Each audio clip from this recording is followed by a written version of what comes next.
Welcome to another edition of the RF Video Shoot interview series. Today we're joined by a very special guest, a true legend in the sport of professional wrestling, Bad News Allen. Thanks for being here today.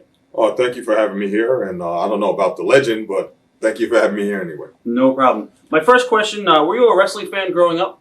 No, I wasn't. Actually, I used to watch wrestling until I was 10 years old.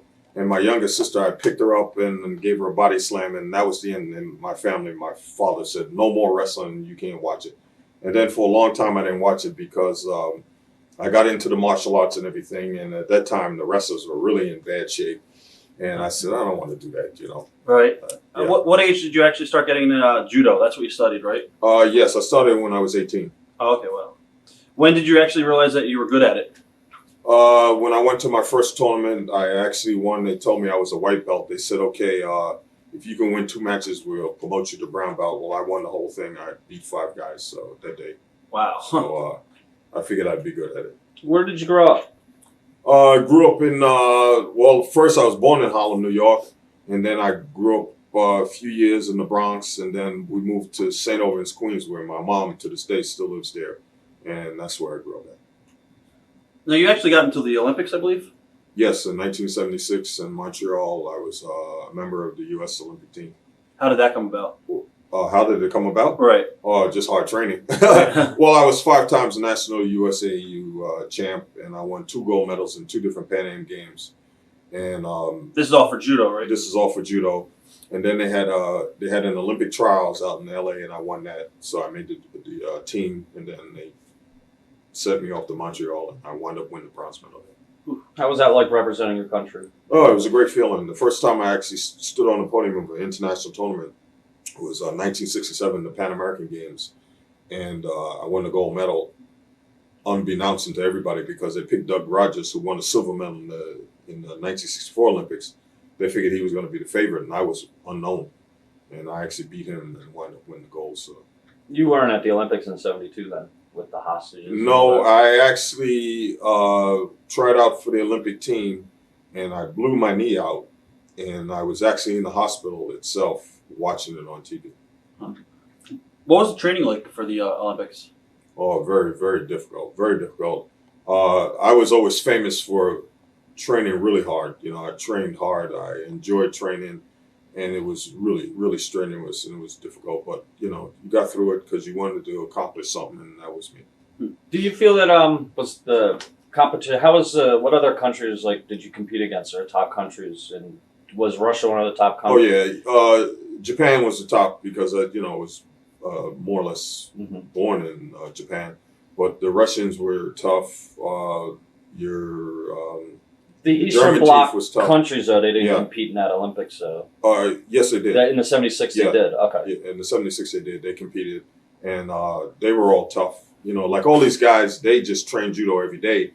They didn't have a job, and the government paid them, which we all had to get a job. You know, and so you trained the best that you could.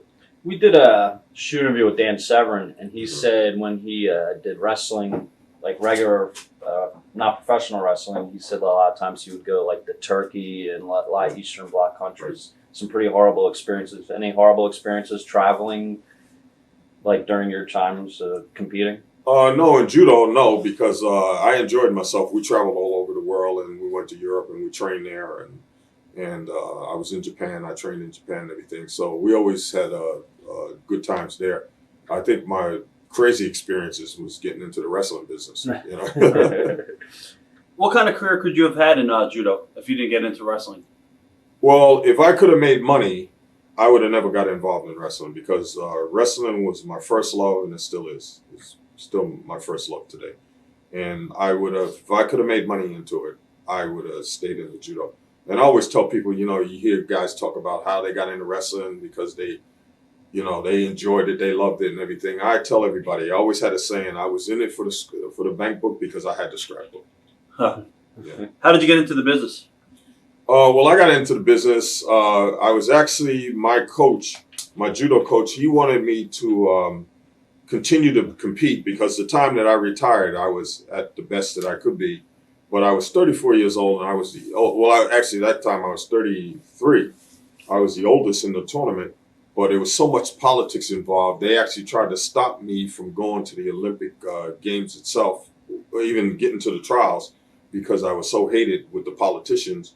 So once I got in there and I beat everybody and I made the trials, I made the team, I just had a bad taste in my mouth. I said, enough's enough already. I'm just going to move on to something else. So he said, well, what do you want to do? I said, I have no idea. He said, okay, why don't you take off a year? Because you trained all these years very hard. And he said, and then I got something in mind for you. So then he came back with this idea a year later. How about going into pro wrestling? And I just busted out laughing. I said, you kidding? I don't want to do that phony baloney stuff, you know? He says, no, we're going to send you off to Japan. He says, over there they train like they did, because I was over there before training for Judo in 1970. And he says, they pretty much train like that. And then plus you can still go and work out at the dojos there if you want to. So, okay, that's a good idea. I always liked Japan anyway. So I thought it was, and that's how I got involved. What were your initial impressions of Antonio Inoki? Antonio Inoki, the guy I thought was very smart, had a good head on his shoulders. He wasn't the greatest worker in the world, but he knew how to put himself over. He knew how to put butts in the seats. And he was like a lot of the guys, like a guy like Hogan, I felt, who was a good talker, had a lot of charisma, but wasn't a great worker. Is that who you first met? Was Inoki? Is that how you got connected with New Japan? Well, yeah, I actually met Sakaguchi first because he was the vice president of the company. Right. And Mr. Shima, who was the secretary treasurer of the company, he actually, my coach, who was from Japan, knew somebody in the press there, and he talked to them because he said Inoki and them were looking to recruit different people. They wanted to do differently. They wanted to bring people in from the martial arts because he did that thing with Muhammad Ali. So they said they were looking for somebody, and so they suggested me. They checked out the Olympics from the Japanese TV, and they liked what they saw. So then they came to New York, and my coach took me down there, and we worked out a deal, and that's how I got involved. Were you in there first, or did Willie Williams was? Yeah, I was in there before Willie. You were okay. So Willie Williams was kind of brought in after you. Right. Okay. Yeah.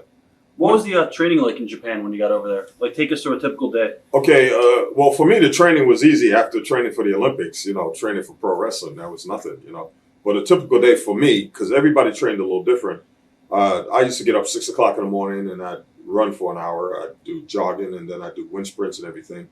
And then I'd go back and I'd eat breakfast.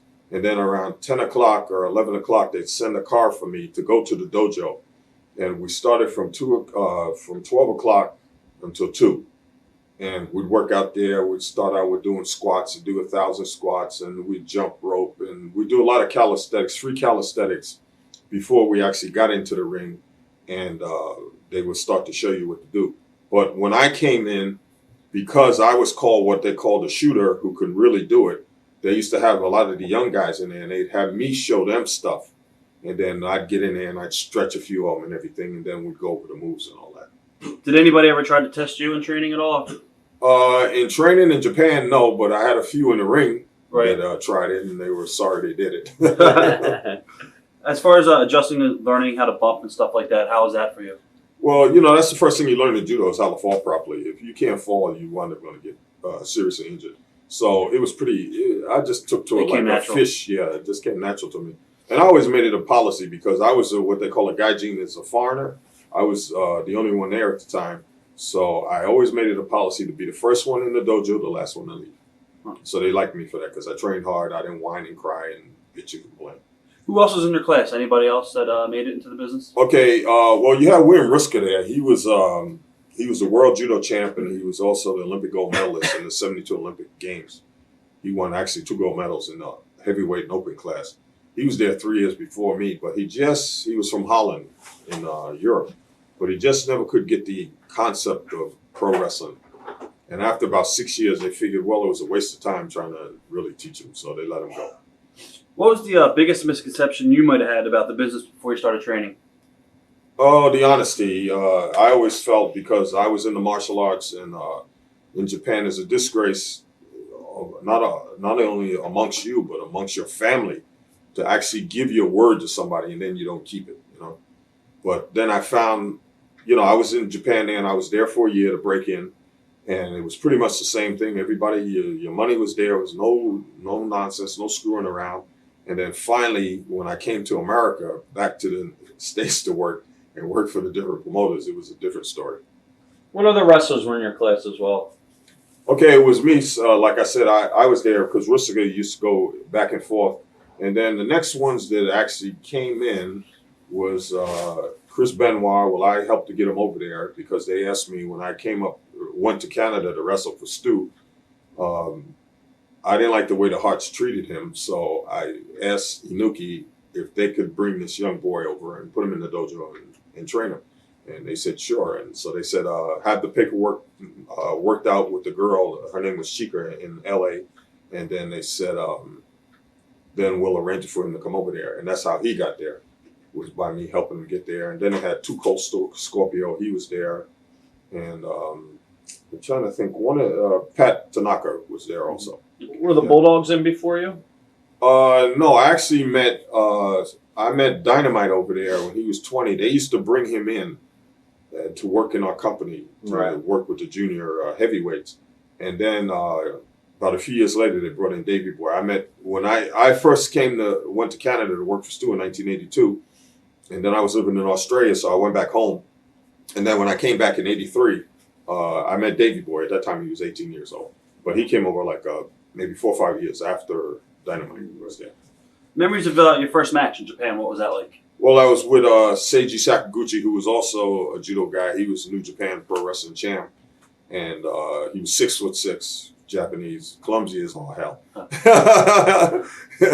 So my coach arranged it for me. They said, okay, if you want Sakaguchi to win, said Alan worked all these years to get where he got, then you're going to have to take him after this match and let him become part of your company and teach him to wrestle. And that's how the deal was made.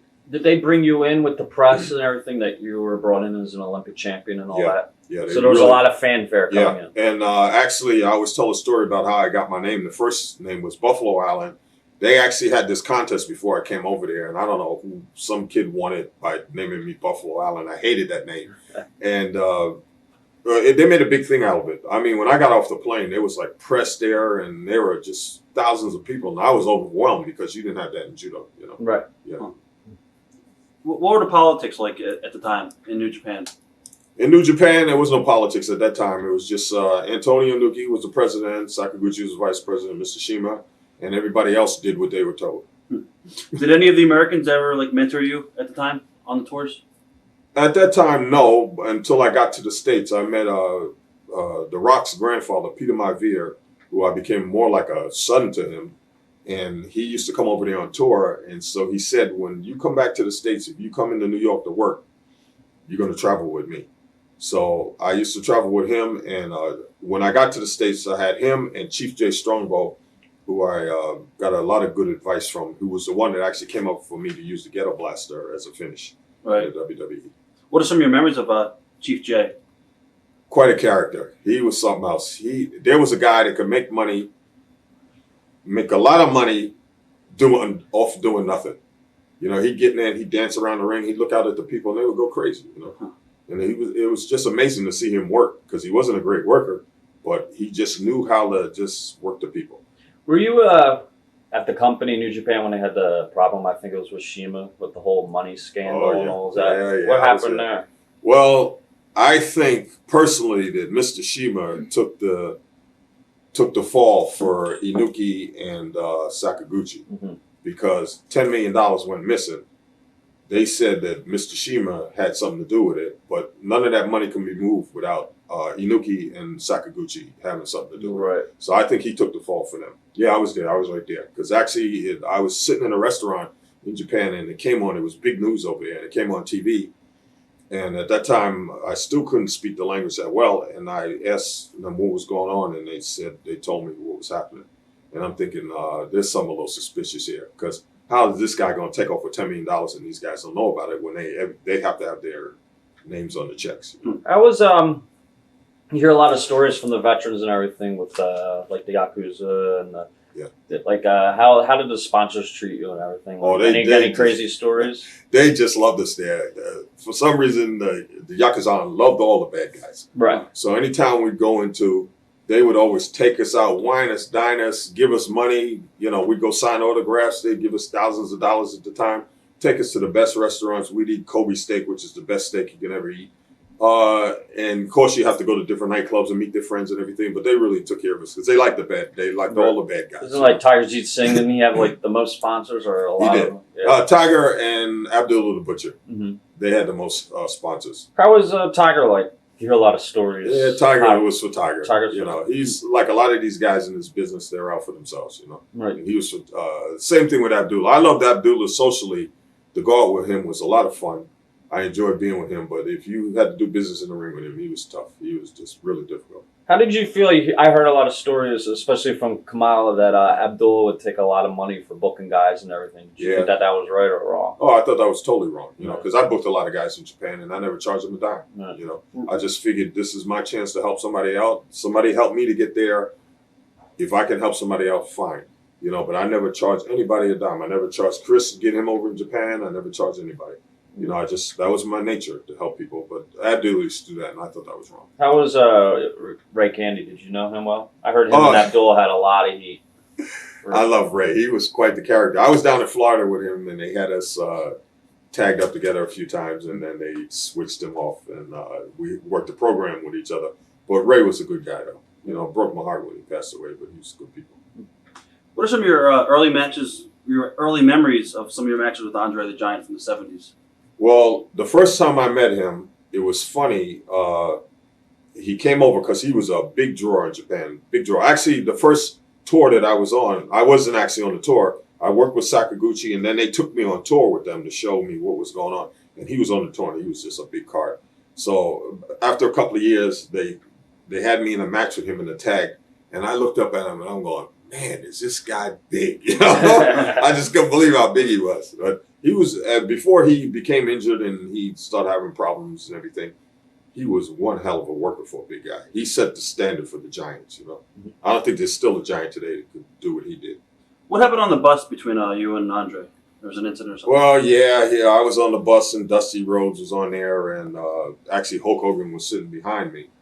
And I used to sit 2 seats from the front, and he was in the back there. And I don't know if he was talking to Dusty. I think Chavo Sr. was on there too. And he started making these racist remarks, and he started throwing the N-word around and everything. And I'm like half sleeping. I can't believe what I'm hearing. You know? What? So then I said, Hogan, not Hogan, excuse me. I said, Giant, Andre. Yeah, what is it? I said, you watch your mouth. I said, I don't like what you're saying. I said, that's an insult to me, you know. And so he didn't say nothing. And then he, as the bus was going, he says, bad news. I said, yeah. He says, go fuck yourself. So I told the bus driver, pull over. Huh. I said, pull over. I said, you come on out this bus and you tell me that to my face. So he wouldn't get out the bus. And Stan Hansen was there too. And then we got off the bus to the hotel, and Stan was trying to, because he knew I was just really just pissed off, right? And he says, Alan, hey, he's drunk. Don't worry about it. I said, I don't want to hear that. And I went up to my room. And I didn't sleep all night because it really bothered me, you know.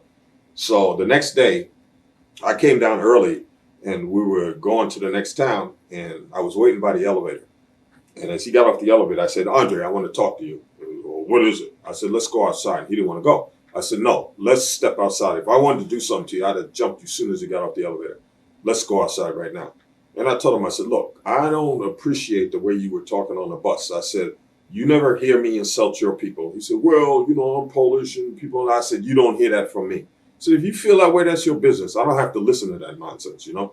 I said, don't let me ever hear you say that again. So he apologized. And for quite a while there, it was tension between us. We never would speak. We were always on different tours, the same tour and everything, but we never spoke. But before he passed away, we buried the hatchet and, you know, we sat down and we talked about it. How did you wind up in New York for Vince Sr.? Well, at that time, New Japan used to be in partners with Vince Sr.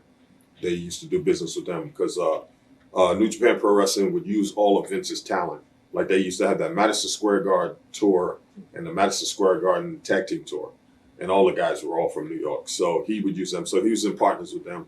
So after I was there a year, Antonio Inoki saw something and he says, you know, we got a talent we got a diamond in the rough here. I want to send him to different places and have him smooth it out. So they sent me with Vince Sr. And Inoki told him, he says, I want him treated right. You know, he says, this is going to be one of my future guys. And Vince Sr. said, no problem, we'll take care of him. What were your initial impressions of Vince Sr.? I thought he was quite the man. You know, he was the kind of guy that you shook hands with, you made a deal with, and he kept his word. There was no BS and no signing contracts and then stabbing you in the back like Junior does. Right. And he was like the old time, old school kind of guy. You gave your word, you kept it. That was it. Was Toots still involved then? Who? Toots? I don't know who Toots is. He promoted Washington Probably. Yeah. and Baltimore. Yeah, I don't know. What are some of your early memories of Vince Jr.? Well, Vince Jr., he was good on the mic, and he should have stayed on there. You know. See, Vince Jr.'s problem was he was frustrated because he wanted to be one of the boys, and his dad wouldn't let him. And once he got the power and everything, then it just went totally to his head. We'll talk about him later on, definitely. So, memories of wrestling in MSG for the first time?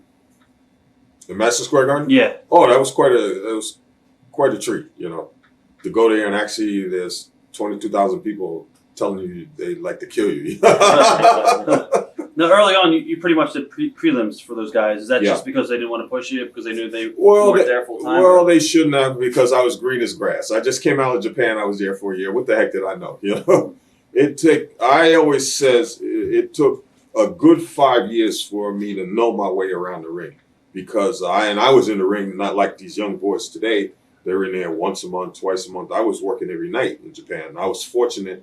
Plus, at that time, there was a lot of territories in the United States. It was like 33 different territories. They had their own TV and everything. Vince Sr. had good relations with everybody, so he never stepped on nobody's toes. So I was there to learn. I wasn't there to be pushed. So, you know, they kept me in the middle of the card. They took care of me, and I was there to learn. Then they moved me on to L.A., and from there, you know. I was going to ask you, memories of working in L.A. and for Gene LaBelle. I actually worked for Mike. Gene was an old judo guy too. He was a national champ a few years before me, and he was quite the character. Every time I got with Gene, I just would laugh my head off because the guy was just totally hysterical. Huh. And as far as Mike, when he was cheap as hell, he tried to screw you if he could. But it was good for me there because I was learning again. I learned to use the mic and everything, and I was learning different styles. Plus, I was home every night. I was living with my sister out there. One of my sisters lives out there. And so I was actually home every night. So was it good, easy territory? Yeah, it was easy territory at that time. You didn't make no money, but what the heck? Anyway, I was there to learn because I was getting paid from New Japan Pro Wrestling also. So I was actually there to learn. What are your memories of the Guerreros from that time period? Egos. Eddie turned out to be a hell of a guy. I met him when he was 10 years old. And actually, the next time I ran into him was in Japan. He was working, and he came up to me and he says, "You remember me?" And I go, "No." And he says, "I'm Eddie Guerrero." I said, "What, the little fat kid?" You know? And he's like, "Yeah, that was me." And I couldn't believe it. But his older three brothers were all jerks. What are your memories of Al Madrill? Al Madrill, another jerk. Why is that? Just Well, you know, it's unfortunate a lot of these guys get in this business and they start believing their own BS. You know? You know, they don't realize this is just show business. You're in there to make money.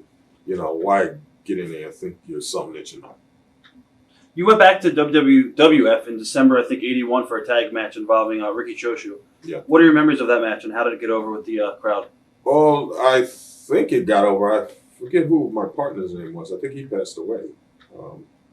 That was a tag match. I think so. Yeah, with Sakaguchi and Choshu, and I can't remember the guy that was my partner.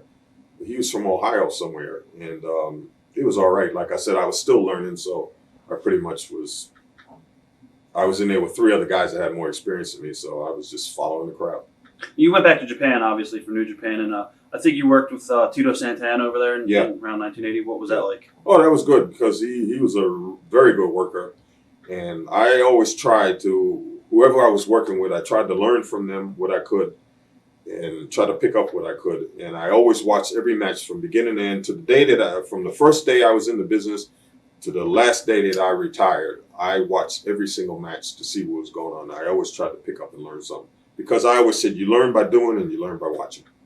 No, Hogan was over on the tour. I believe it was like in the early 80s, probably 1980 actually. And you teamed with Hulk on a lot of occasions. What was that like? And yeah, it was good. You know, Hulk was quite the character. I used to like to rib him a lot, you know, and he was something else. So let me go back on the story about Hulk. That incident with the Giant, he was actually sitting in the row behind me, and when I told the bus driver to pull over, and I actually had my earrings in, and I took them out and put them in my bag. Now, I didn't know this later. Hope told me this a couple of days later. He says, Alan, I'd like to tell you something. And I said, what is that? He says, when I saw you reach down in your bag, he said, I ducked up under the chairs. And what are you talking about? He says, I never seen nobody talk to Andre like this. I figured this guy's got a gun. He's going to come out, he's going to turn around, he's going to shoot him, look over, see me, and then he's going to shoot me too. I said, why did I do that? He said, I don't know, maybe you were mad. You're going to shoot everybody, And he told me that. I just busted out laughing. I said, you kidding? He said, I swear, man. He says, I thought you were going to pull a gun out and shoot the guy. Wow. What was Hulk like back then? He was a good guy. He was one of the boys, He still didn't have the push that he wound up getting years later, and he was a pretty good guy at that time. Do you feel he was a better worker back then than he was later years? Or? Oh, without a doubt. He never was a great worker. He was always a good talker, had charisma up the kazoo. I mean, this guy has unbelievable charisma, but he was never a great worker. Right. Yeah. What about wrestling Inoki? What was that like? Same with him. He was the Japanese Hulk Hogan. The guy knew how to just put over a show. He knew how to put people in the chairs.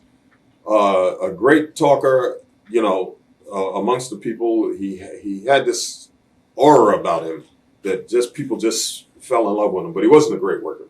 Ken Matera, he was over there at the time. Yeah, Ken. Same with him. Huh. Ken's a good guy and everything. He wasn't the greatest worker in the world, but Ken was a good people. If you had a match with him, you knew you were going to get out in one piece without injuring yourself. Was Tom Pritchard over there? Yeah, he was there too.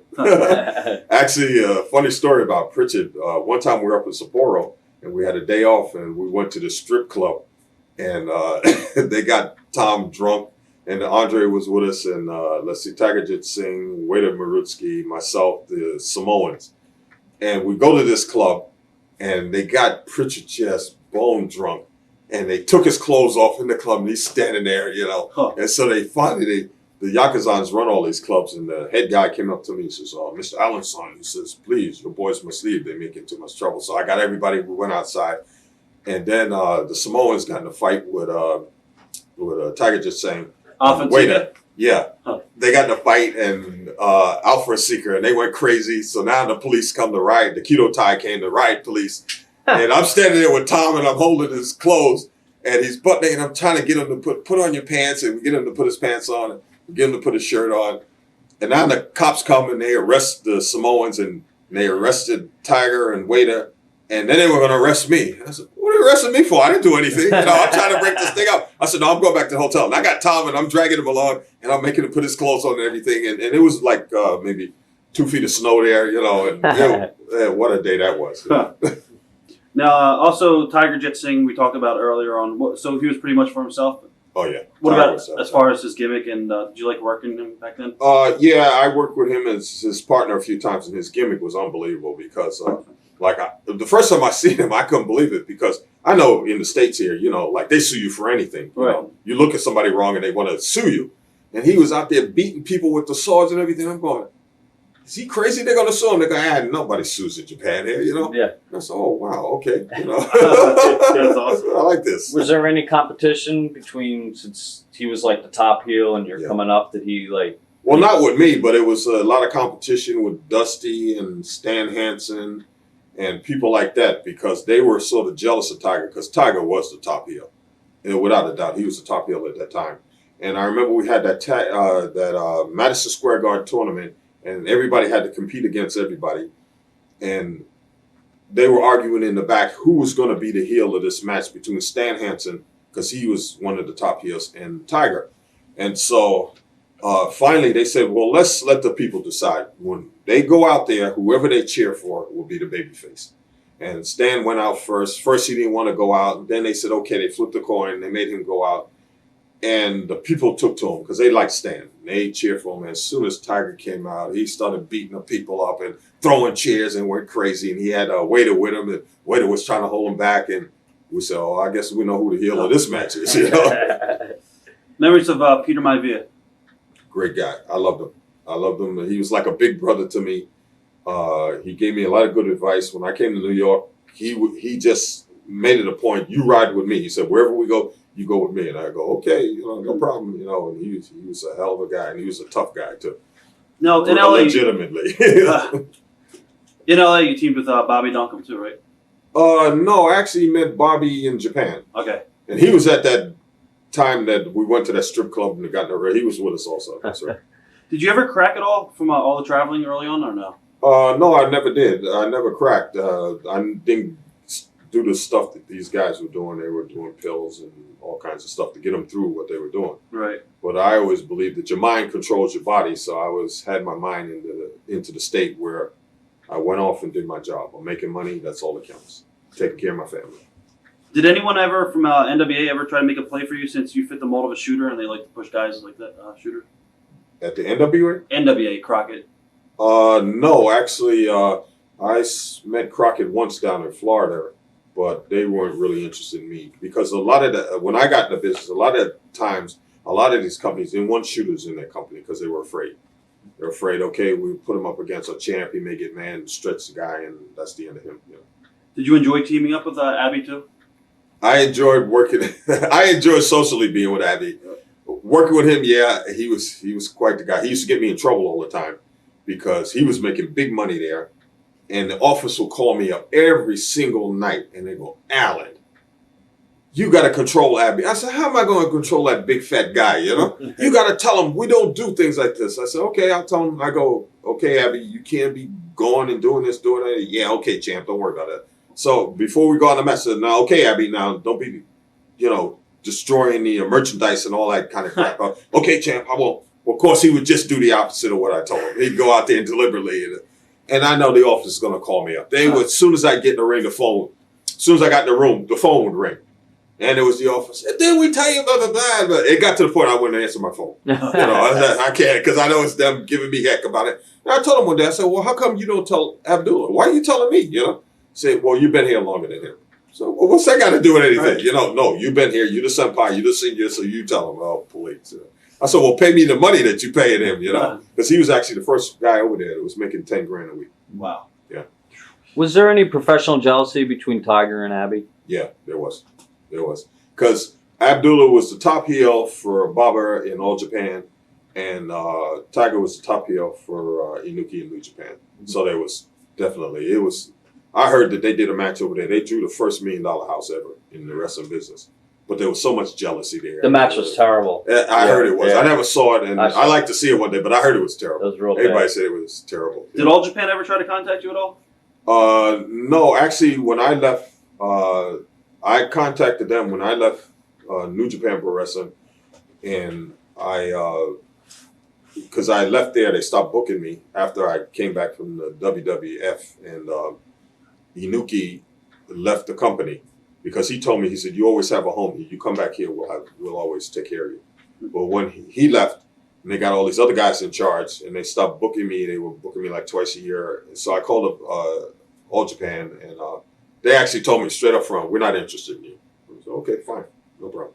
Were you around when, or how was the locker room like when the Funks jumped in, was it 81? The whole thing with Hanson and all that? Okay, it's a funny story. When Hanson knew he was going to jump, but I asked him, I said, when are you coming back with tour? He says, because I seen him taking his stuff off the bus. We used to leave our stuff on the bus because we were on every tour, right? Right. And I seen him taking his stuff off. I said, when do you come back? He says, I think I got something to do. Well, he jumped. They never said nothing to me, but where I got heck at was when the Bulldogs jumped. I was in Mexico, and I had no idea these guys were going to jump to Baba's company. And I get a phone call in my room, and I'm in Mexico City, and it's the office. Sakaguchi's there, and he's got Chica, who was the translator. She was living in L.A., and she started giving me heck, and I'm going, you knew about it? You should have told us. I have no idea what you're talking about. Well, they went over to Baba's group. I said, well, what am I supposed to do? I can't babysit these guys. Well, you live in the same town. What does that have to do with anything? I said, yeah, I live in the same town, but the thing is, I don't see these guys unless we're on tour. When we're home, we don't hang out socially, so I don't know what they're up to. Right. So you can't be blaming me for it. But that's the way it worked. What are some of your memories of Bill Eadie back in the day? Bill was a good guy, smart as heck. Well, he was a school teacher, but he was good people. I always liked Bill. What about Dick Murdoch? Hated him. Couldn't stand the guy. Why is that? Yeah, the guy was a bigot. He was a member of the Klan or some nonsense. Really? But I told him when he came over from All Japan and he joined our company, I said, look, let me tell you something right off the bat. I said, don't start that crap with me. I said, I don't care if you are a member of the Klan. I don't care if you hate black people. That's your business. When you step on this bus, I said, I'm the senpai here. I don't want to hear none of that nonsense. He said, oh, no problem. I never had any problem. And he was crazy. He was totally nuts. I went on a tour with him. We went to Taiwan and we went to Hong Kong. And they had him tagged up, me and him tagged up together every night. And I would go, what is this guy going to do tonight? You know, he would do stuff that was just unbelievable, right? So finally, the last night, the promoter was actually from Korea, South Korea. He paid us and he gave us the money, Russia Kimura, Dick Murdoch, and myself. We were the three foreigners there, right? He paid Russia Kimura, said, nice to have you here. If we have another tour, I'd like to bring you back. Paid me, said, nice to have you here. I really thank you for everything you did. We have another tour, I'd like to bring you back. He paid Dick Murdoch. He said, you never again. I just fell out laughing, man, because Dick was crazy. He just do anything in the ring. One time we were in Hong Kong and he started in the ring and he's working with this guy who was the Taiwan champ. He was a judo guy too. His wrestling wasn't good, but you know, he was well known, right? And he gets Dick Murdoch this chop. And Dick Murdoch starts doing these high steps going, which way did he go? Which way did he go? I'm on the apron. I went under the ring. I was laughing so hard. He's trying to pull me out. I said, come on out, Alec. I can't, man. I just cracked up. The guy was crazy, you know. You actually traveled with Freddie Blassie a little bit in Japan, right? The General. I always called him the General. He was quite the character. I used to love the old guy. He was something else. He was from the old school. He treated the business like business. He sat across from me. And he used to curse me out all the time because I was dark. He was always trying to get a tan. And what are you doing, Freddie? One day I seen him. He had his hand out the window of the bus. And it was like overcast, you know? And I'm going, Fred, what are you doing? And he says, I'm trying to detect the sun rays here so I can go and sunbathe when we get to the hotel. Go sunbathe? What are you talking about? It's going to rain, you know? Then he started cursing me. He called me every name under the sun. You asshole. You know? I said, why? He said, you got that color. I should have it. You don't appreciate it. Oh, he would call me every day. Then he said to me, yeah, I know. When I go and suntan on the roof and I'm laying there, you come up and you laugh at me, don't you? I said, General, I swear, I'm not laughing at you. But the way he said it, I started laughing. You know? Because he said, I know you laughing. I said, I'm not laughing at you. He said, really? But he was quite the character. I loved him. He was a good guy. Jim Duggan? Jim Duggan was funny as hell. He used to crack me up. I used to actually hate to work with Jim because I could never look at him. Because every time I look at him, I start to laugh, you know, because one eye would go this way and one would this way, you know. And then he'd make that face and he'd have the snot coming out of his nose and go, oh, man, you know. But Jim he's good people. How did you develop your promo skills? I actually I started to learn in L.A. when they had me out there. And then just as I went along, I watched everybody, saw what they were doing. And the thing that Chief Jay Strongbow always told me was, you always become the character that you're supposed to be. And so then I'd go and I'd look in the mirror. And I remember one thing, and Antonio Nuki told me that always helped me out. I asked him, he had Fujinami and a guy named Kido was his first two students, excuse me. And I remember saying to him one day, because Fujinami, they pushed him big. He was the junior lightweight champ, hell of a talent and everything. And I said, I'd like to ask you something, Antonio. How come you never push Kido like you pushed Fujinami? He said, because he has no charisma. He says his face always looks the same. You don't know if he's mad, sad, or glad. He said, you look at Fujinami, you can always tell he tells a story with his face. And I thought about that. That's a good idea. So I'd always go in the mirror and I'd, practice and always change the faces and everything.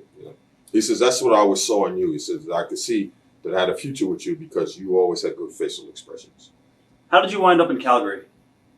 Well, I went up there. We were on a tour in the Middle East in Arab Emirates, and Bret was on there. I knew him from Japan. Dynamite Kid was on the tour. Dick Murdoch and myself. We were the four foreigners, and we were with New Japan Pro Wrestling. So Dynamite came and asked me if I'd want to come and work in Calgary. I said, well, I can't go nowhere without New Japan's permission. So I said, Mr. Shima was there. I said, you got to go ask him. So he went and asked Mr. Shima. He says, okay, we'll send Alan up there when he has a break. But he says, one thing, we don't want no messing around with him because we know how you guys are. Calgary had a bad reputation of ribbing people, right? Right. Huh. And so I came up there and I met Stu, and Stu took a liking to me, and that's how I wound up there. I left there. I was living in Australia at the time with my girlfriend, and she was driving me crazy. So Stu called me up one day and he says, "Hey, you big salty bastard, when you coming back up?" I said, "Send me a ticket." And that's how I wound up meeting my wife, which is another story. And then that's how I wound up in Calgary. What are your memories of Stu Hart? Any good stories? Yeah, many. I love Stu. He was quite the character. He was something else. They threw the mold away when they made that guy. He was something. He was unbelievable. What were your initial impressions of the Hart family? Well, you talk about dysfunctional. If you open up the dictionary and you look for the meaning of dysfunctional family, there are pictures there. It's a shame because Stu was a great guy. I didn't know Helen that well because she used to never interact with the wrestlers. But Stu was quite the guy, and he had a family that just, totally dysfunctional. They fought with each other. You saw after Owen passed away, they were just, at each other like, crazy. It was unbelievable. What are some of your early memories of your matches with Bret? Bret was always a good technician. Even my later matches with him, he was always a good wrestler, a good technician. But two things that I never liked about Bret was, one is he started believing his own BS. And two is he never changed expressions. Like I said earlier, he always looked the same. And to me, you saw Bret Hart. If you saw Bret Hart in one match, you saw Bret Hart. It never changed, The both of you pretty much, we did like 3 interviews with Bret, and somehow he always manages to bring up your name and stuff like that. And he talks about some of your early matches that you wouldn't sell for him and stuff like that. It wasn't that. It was that he would do stuff that didn't make sense. Because I used to tell guys, look, we go out there because my character was, I was supposed to be a bad person, but it had to be believable. You had to do stuff. It was an illusion, but you had to make it look realistic where people can believe what was going on, which is not done today, And I tell them, you can't be doing something that just people going to go, oh, come on. You can't miss me by 10 miles with a drop kick and expect me to take a bump. That's not going to work. You kick me, you hit me with your feet, I'm going to take the bump. But he'd do stuff like this, and then he'd get mad, he'd mope around and poke around. I said, man, I can't take a bump for you if you don't make a connection. And I used to tell Dynamite this. I said, once we go out on the floor, you lay those chops and those punches in because the people are sitting right 2 feet from us. You miss me, I'm not selling. Right. Okay? That was no problem. Yeah. Do you believe the allegations Dynamite Kid made in, I think it was in his book, about doing coke and drugs with Bret? Anything that Dynamite said in the book was true. They want to deny it, they want to lie about it. They all did it, and he wasn't lying. He told the truth. About Bret doing it too? Yeah, he told the truth. Were you ever pressured at all to do steroids at all early on? No. See, Vince, he's a guy who has unbelievable psychology. He doesn't pressure anybody, but he makes it known, if you do steroids, you give them. No, I'm not doing that. I'm not putting no foreign objects in my body. If you can't accept my work for who I am, then too bad. Because, look at today. Everybody looks the same, Yep. Everybody looks the same. After a while, it gets boring. You got to have somebody, all right, so a guy's got a little around his waist or whatever, so what? But can he produce stuff? That's what counts. I agree with you a lot. Yeah. Memories of Davey Boy Smith. Jethro Bodine. Good guy. He used to drive me crazy when I worked with him because he always had this bad habit of pulling his trunks up. Like you do something to him, he's supposed to be selling, he's pulling up his knee pads, pulling up his trunks. And I go, Davey, you can't do that. You're selling. You're supposed to be injured. You lay there, you just let the guy, and then when you get up, you're making a comeback on him. Then you adjust whatever you have to adjust, but you can't be laying in the middle of the thing, pulling your trunks up, whatever. But he asked me one day, he says, why you always call me Jethro? I said, Jethro Bodine from the Beverly Hillbillies? Yeah. So you remind me of him. Did you ever get to work out with Stu in the dungeon at all? No, never did. Never. I think Stu, he knew I was an Olympian and everything, so he really appreciated that, because I was the guy that actually did it. And he loved that. He loved people that can actually have did it. And it was always the people that wanted to be wrestlers or always the ones that wanted to be smart asses would go down in the dungeon and they'd wind up calling for their mother when Stu got done with them. What are some of your early memories of the ladder matches you had with Bret? Well, actually, from what I've been told, and I guess it's true, that we were the first two to ever had these matches. We invented the ladder match. And we had some good matches there. We had one, I remember in Regina, we had one where they had the money. They had this bag of money up on this rope, and we were supposed to go up and grab it. So the finish was that he had me down on the floor. He put the ladder up, and as he stepped up in the ladder, I had a girl stashed out in the audience. She ran up, pushed the ladder over. He took a big bump, fell into the first or second row. I got into the ring, put the ladder up, and grabbed the money, and the people were stunned. They were like, they couldn't believe what they saw. And then, of course, after that, they went crazy. They booed and threw stuff and went bananas. But as far as I know, they claimed that we had the first ladder matches. Dynamite tells a story, I think, in his book about the altercation between you and Bret. Can you elaborate on it? Yeah, he gave me, he talked about how he was in the business for 26 years and he never hurt anybody. Well, I said, I guess those 2 concussions he gave me didn't count because he gave me 2 concussions. Okay, both times he hit me over the head. I always had a rule, never give the baby face the gimmick because they'll kill you every time, Right. So both times he had a chair, he crashed me over the head, and I had 2 concussions from there. So the third time we were working in Regina again, and that used to be one of our better houses. The place was always sold out. And I had Wakamatsu, who was actually my manager, but couldn't work really. We said, well, they had Wakamatsu teamed up with me and against Bret and Dynamite Kid. And I told Bret the finish was they were going to use the kendo stick, right? I was supposed to go and pin Dynamite. He'd come in and save him by hitting me. I said, you make sure you hit me across the shoulders. Do not hit me in the head. I said, because you gave me 2 concussions already, do not hit me in the head. And I could see he was all ticked off. And in this business, you tell somebody, okay, I got an injury, you stay away from it. They're supposed to do it, right? So what does he do? He gets in the ring and he hits me right in the back of the head. I mean, this was deliberate, and I just shot up. It was like somebody stuck fire up under me, and I just shot up, and I grabbed him, threw him down, and I had him by the choke, and had him by the throat, and I was actually choking him. And I know everybody could hear it, and so I said, you fucking asshole, I told you not to hit me in the head, and I'm choking him, and he's turning all red. So then I actually let him go. He rolled out the ring, and I grabbed the kendo stick and rolled out, and I hit him from behind, and he turned around, and I swung it like a baseball bat and cracked him right between the nose. Almost knocked him cold, And then I threw it down. I went back to the locker room, and I was going to get him. I said, this is it. He's going to pay tonight. And he took off. He knew he had somebody, sent somebody in to get his bag, and I never saw him for about 2 or 3 days. Did you guys ever try to squash your heat? Not really. No, we got along in the WWF, because I had to work with him after the WrestleMania 4. But, pretty much I knew keep an eye on this guy because he'll try anything. I guess, can you talk about the story of Dynamite wanting you to run him over with a car or something? The guy was crazy. Everywhere we went, we sold out everywhere. First, when I came back in 1983 from Australia, Stu wanted me to work with Bret again. I worked with him in 82. I said, I know he's your son and everything. I don't want to work with him. I said, the guy is no doing business with him. Like I said, I'm in this for the bank book, not the scrapbook. I said, I'm going to work with somebody that I can make some money. He said, who do you want to work with? I said, Dynamite Kid. He said, Dynamite's a heel. I said, don't worry. When I'm done with him, he'll be a babyface. So now I'm working with him. We're selling out everywhere we're going. I mean, everywhere. Stu is happy. We're all happy. We're making money. So now they wanted to do TV in a little town called Red Deer. It's north of Calgary, about 86 miles.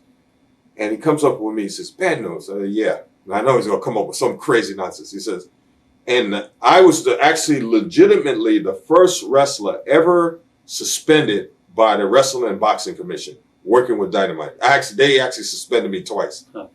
So he says, okay, we're in Red Deer. There's no commission here. Let's do something really nobody's ever done before. I said, what is that? He says, okay, Davey Boy and I are going to do an interview. You come with your car. I had a big town car at the time.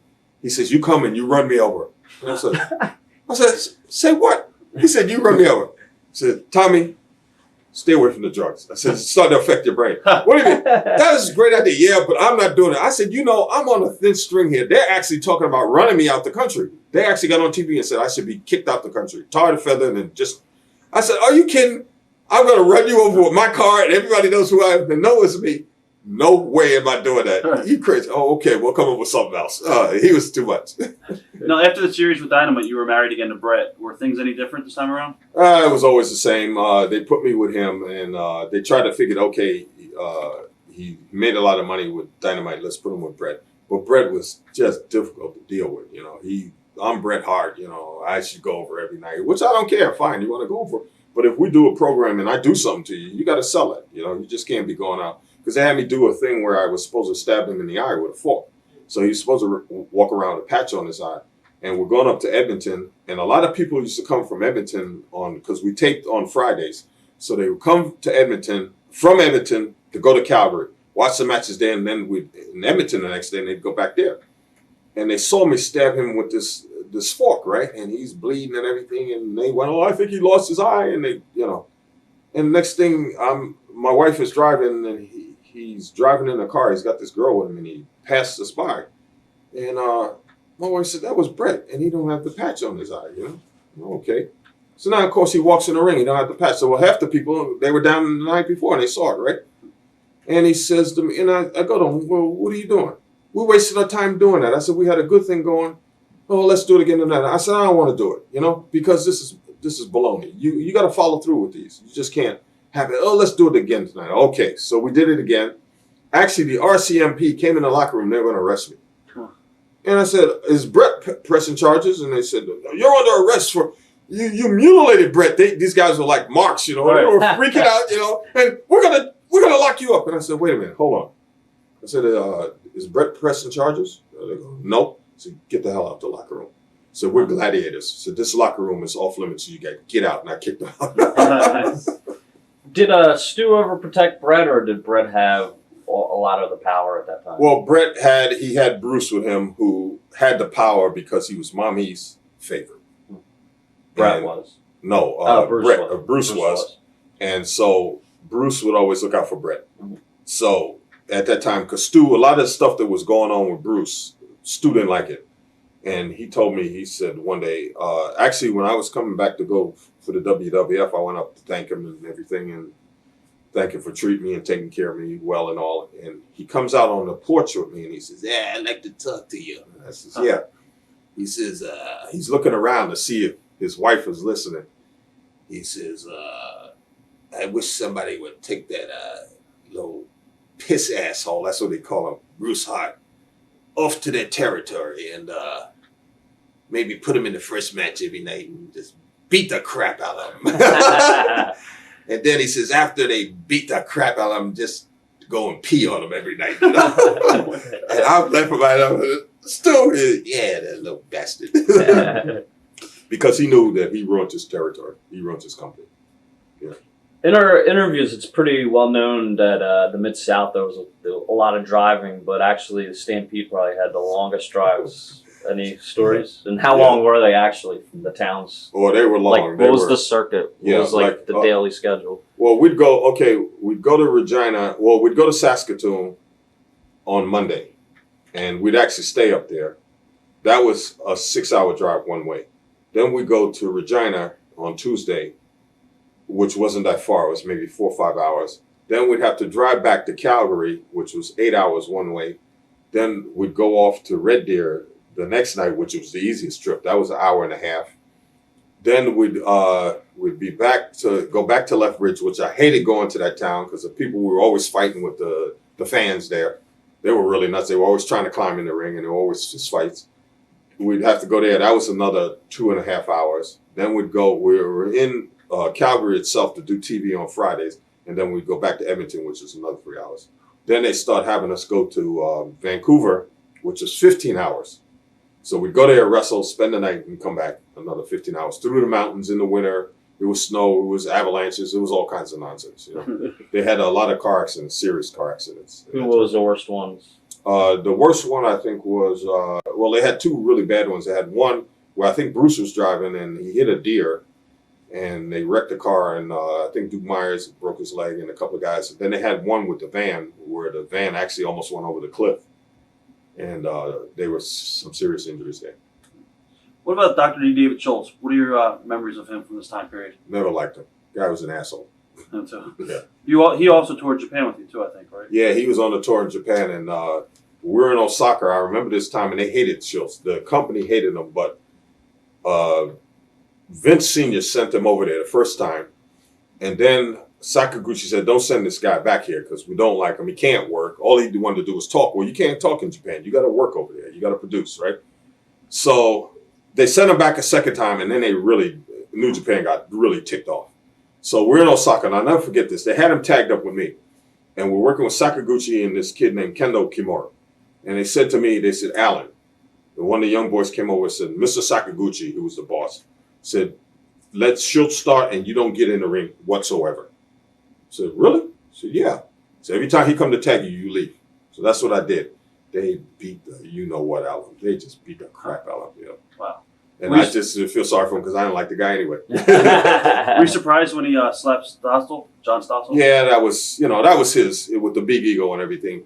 He tried to blame Vince for it, and personally, I don't think Vince had anything to do with it. This is my personal opinion. I know Vince is, I don't like him at all, but I don't think Vince is that stupid enough to tell him to do that, especially on national TV where he can get sued, So this was his way of trying to show, how he's the big man in town. What are your memories of your series with Jim Neidhart? Jim, funniest guy you ever wanted to meet. Funny. I like Jim. He was quite the character. I've always remember him pulling his beard, and the one day he's telling me a story about he went away somewhere. This is after I left the WWF, and he left his cat, who cost about $900, in charge with Davey Boy. Well, as soon as he started telling me this, I started laughing right away because I knew something really stupid happened, right? So he's stroking his beard and he says, yes. He says, I came back and I'm looking for my cat. And Davey had this big Rottweiler, right? Well, the Rottweiler ate the cat. So he's telling me, he says, I'm looking for the cat. And nobody wanted to tell him, right? And he says, I look over at the dog and I see him coughing. And I see this fur coming out of his mouth. It's a cat fur, right? And so then finally, the sister told him that the dog ate the cat, right? And he's telling me this story and I'm in tears. I'm laughing so hard, right? He's going, yeah, but bad news. This is serious. It's not funny. I said, yeah, but the way you tell this story is funny. Any memories of Smith Hart? You talk about a degenerate. He's got to be without a doubt one of the lowest people you want to be. Any particular stories? Yeah, well, one of the most serious stories is my wife and myself was going to adopt one of his daughters named Tanya. She turned out to be a really beautiful girl, but she came and met me a couple of years ago, and she says to me, I understand from my aunt Diana that you and your wife were going to adopt me when I was a baby. I said, yeah. She said, what happened? And I told her, I said, we had everything worked out, and then at the last minute, I pulled out. My wife was really mad at me about it, but I said, look, I want you to realize one thing. If we adopt this girl, we're going to have Smith Hart in our life for the rest of our lives. And I said, you want that? She thought about it. She said, no, I really don't. And that's what happened. But the guy was a total lowlife, total lowlife. What are your memories of Wayne Ferris, Honky Tonk Man from Stampede? Honky Tonk, I like Honky Tonk. Couldn't work, good talker, good charisma, like a lot of the guys. Couldn't work worth a damn, but I liked him though. He was a good guy. How about JYD from Stampede? I didn't know him really that well, but it was funny. I remember wrestling one time with him in San Francisco, and I gave him the Ghetto Blaster, and he stood up and he spun around, and then he fell on his back. And I'm down there, and I had to cover my face up because I'm laughing so hard, I go, JYD, when I give you the Ghetto Blaster, you're supposed to go forward, not backwards, What happened with you and Ed Whalen? How did you guys get him to quit? Well, we did that thing with Archer the Stomper goalie's son, where I was supposed to have pile drive him in the ground, broke his neck. Now, I'm coming back off my second suspension.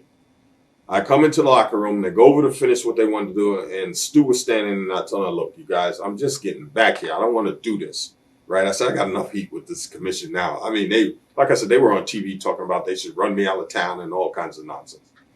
They said, nope, let's go with it. Okay, fine. So we did it, and one of the best interviews I ever seen that was so believable was Archie, after we did the gimmick with his son, who actually wasn't his son. The kid left town the next day. They were sending cards up to the hospital, flowers and everything for this kid. They're going like, who is this guy? There's nobody registered here by that name. But anyway, he did such a beautiful interview. It was the most realistic interview I've ever seen. That Ed Whalen just flipped out because I always said he was a mark in this business. He was here like 15 years. I don't care. The guy was a mark, you know. Right. And I never liked that anyway. I thought his commentary was the pits, and plus he always wanted to put himself over. Your job is to put over the heel so the people can come out and see the babyface kick his butt. Right. You know. But he always wanted to put himself over. And he just flipped. He just, I quit. The guy's marking out here, man. What is he, for real? And he actually quit. Wow. So for me, when I left to come back, they actually had to ask Ed's permission if I could come back. And that's when they brought me back as a babyface, which didn't work. Right. So people didn't buy that, you know. Is it true, like, the Stomper was one of the most fit guys? I heard, like, when he was, like, 60 or something, he would, like, ride a bicycle to shows, like 70 miles on a bike to shows. Yeah, he was, I don't know about 70 miles. Like in Tennessee, he did when he moved down there. Okay, I heard yeah. But he was always in good shape. He was Yeah. always in good shape. What are your early memories of wrestling Lou Thesz and Billy Robinson? That was quite the match. I was like, I can't believe this because I started in this business, I was 34. I wrestled Lou Thesz at the time. He was 66. And I thought, man, this is unbelievable, you know. But we're down in Mexico City, too. And even though he was 66, he was still in good shape, you know. He was still in good shape. I enjoyed it. How was Billy Robinson? I heard he's a pretty miserable guy. Oh, yeah, he was miserable. You know, he was sneaky, too. Peter Maivia told me a story about he was beating up. They were in England. He was beating up one of the young boys. And the chief stepped in and he actually put a hurting on him. What are your early memories of Mexico? I love the people there. Like, if they have a piece of bread and they invite you to their home, they share that bread with you. They cut it in half. But those fans are nuts, man. They're into wrestling, and they used to throw these pesos. I'm going, man, I need to start wearing a helmet, you know, because these guys got good arms. Because, I mean, they would hit me every night. I'd get hit in the head. Bing, bing. Big pesos. They had these big old pesos. They'd be beaming on. And they used to throw cigarettes. And, like, you're perspiring, and it would stick to your skin, and it would burn you, you know. That was serious. Yeah. Were you involved in a match? I could be wrong. It was like Bigelow and Andre in Mexico when Andre had too many tequilas, and I remember that. Were you? What happened there? True story. You're talking about the one where he shit on me? Yeah. Okay. This is the last time I saw Andre alive because he was supposed to come back. We're both supposed to come back, go home, come back a month later, and then he went to his father's funeral and passed away. But he had diarrhea, and plus he was drinking too.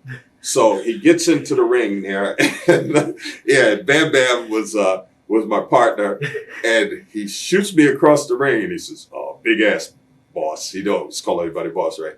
And he gives it to me, and all of a sudden everything went. You know, I'm like laying in the corner, and he just let go, and it's all over me, and I fell out the ring, and I'm about to puke, you know, and so I left. We're in the bull ring in Mexico, and I went up the stairs, and like you go up the stairs, and there are people lined along the line there, and they're cursing me and everything, and they're going like, "Wow, what does this smell?" You know? Yeah. And it was me, and I went in, and I didn't take off my boots or nothing. I went in and just jumped in the shower, everything on it, and you know, I felt sorry for the guy. I mean, he was just sick. That's all. I just let it go, you know. But that's a true story. Everybody asks me that. I thought, yeah, it's true. What are your early memories of touring Australia and with Jim Arnett? I never worked in Australia. I lived there, and I was working out of Japan, and I had never even met Barnett. Okay. Never worked there at all. Why'd you live in Australia? Well, I met a girl when I was in Japan, and she was from there. Mm-hmm. So instead of coming all the way back to the States, I'd go down there to stay with her. You did a few shows, I think, in '84 in Canada for WWF. How did that come about? In '84? I think maybe it was. I think this is just when Stu sold the territory to Vince, and he made a deal with Vince that he would take Bret, Dynamite, Davey, Neidhart, and myself, and I didn't go because my wife was having a baby. That was going to be her last one. I was always on the road all these years. I said I'm going to be home for this baby, and so I came up there, and Gorilla Monsoon came up. He was the road agent. And he says to me, bad news, because he knew me from Vince. He says, you know, where have you been? We got a place for you in New York. And, you know, and I said, well, nobody asked me. And I said, and I told these guys, I'm not coming. My wife's having a baby, I'm not going. You know, so they asked me, could I work the shows for them? So I did a couple of shows for them. What are your memories of Mike Shaw? Mike Shaw? Yeah. Stooge. Stooge.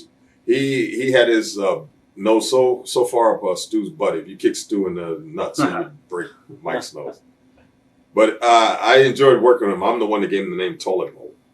And it just took off. The people just went nuts for it, Do you remember The Rock from Peter Maivia shows at all when he was a little kid? Well, yeah, I remember him. Yeah, I think I first met him when he was 8 years old because his dad, Rocky, used to come to Japan all the time. Right. And then I'd go in and I'd work shows in Hawaii. So I remember The Rock real well.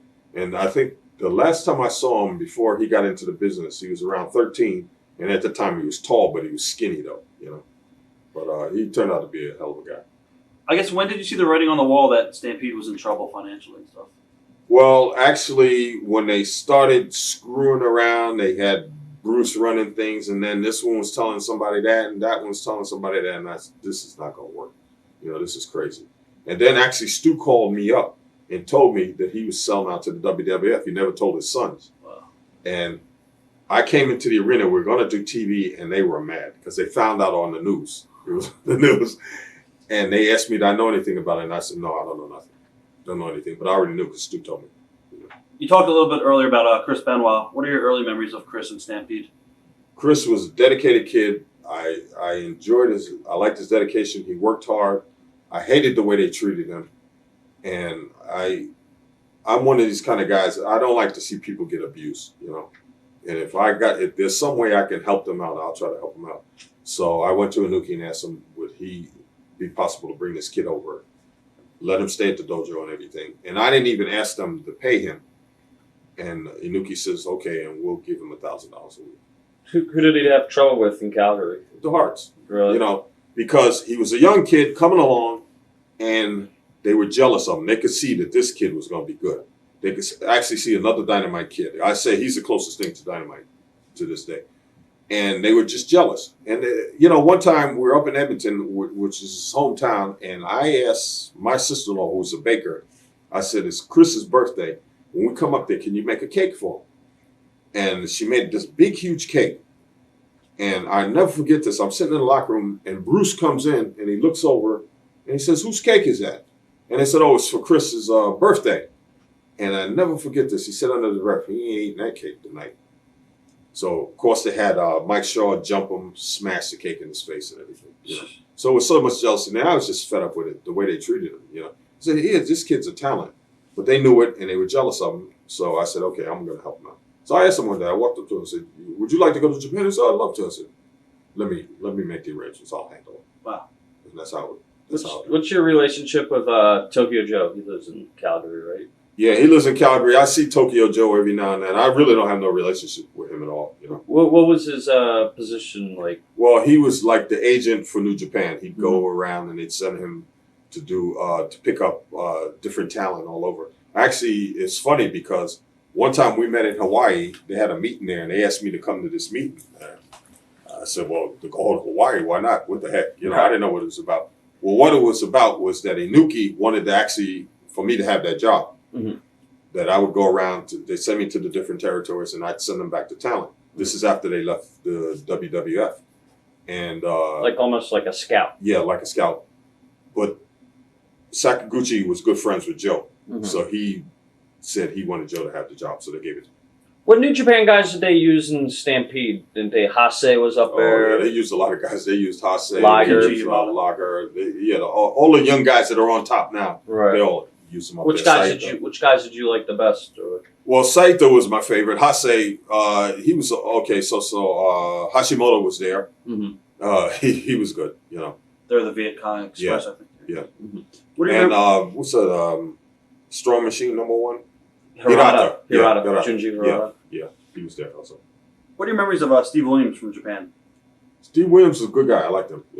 Tough guy, good guy, could take care of himself. Were you on the tour, I guess, when Maeda shot on Andre?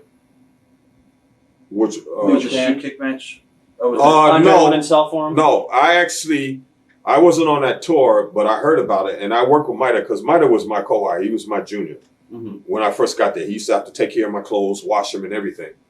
And so about 3 months down the road, I'm on the tour with him, and I'm actually working with him. And he did that spinning kick. And then I said, oh, okay. I see why now everybody complains about that kick. Huh. When you do it, you close your eyes. How the heck do you see where you're hitting? That's what his problem was. But yeah, I wasn't on that tour, but I heard about it. You also got Choshu with it. Were you there for the Choshu? No, I wasn't there either on that tour, but he broke Choshu's eye socket. After that, I guess he left for UWF. They started that. Wasn't Shima? Did he go in with that and everything? Mr. Shima was in the office. Those guys started it. Tiger Mask, him, Takata, and then they did that for a while. They actually started to shoot wrestling in Japan. Right. Then they came back to New Japan and they treated them really bad. And they left again, and then they split up, and one guy went one way, and UWFI and all that. So, but they actually started to shoot wrestling. How come, like UWF? I guess '83 they said was like the hottest company. Yeah. They were selling out even more in New Japan. Did they ever have interest in you coming in since you had a judo background? Well, yeah, I actually went in there and worked for them for 3 years. Oh, you did work? Yeah, I worked 3 years for them, and I couldn't understand what went on because all of a sudden they went out of business. I'm going, wait a minute.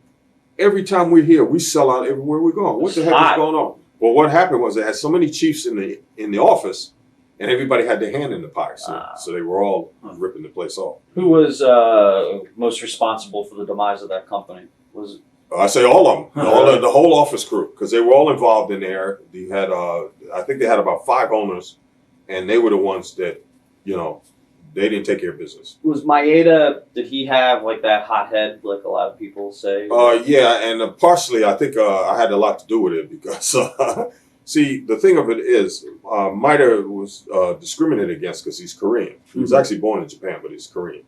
And so there's a lot of discrimination against the Koreans there. Like Fujinami too. Yeah, exactly. So Maeda was my young boy, and so he used to train with me and everything. And I used to tell him, I said, look, and they used to treat him really bad, and I didn't like that. So one day he's working with this guy named Anakawa, who's a real low asshole. I couldn't stand this guy. And I'm watching the match, and he's doing, Anakawa's just doing all kinds of stuff he shouldn't be doing to Maeda. And Maeda's taking it because he's a Kohai, he's a junior, right? So finally, I said one of the young boys, I said, you go tell Maeda I want to see him. And he came over, and he said, yes, somebody. And I said, listen, the next time I see you wrestle out Anakawa, if you don't beat the crap out of him, you're going to have trouble with me. Because I said, you don't have to take that. This is baloney, You don't have to let him abuse you like that. He said, I said, I don't care what he is. He ain't got no right to treat you that way.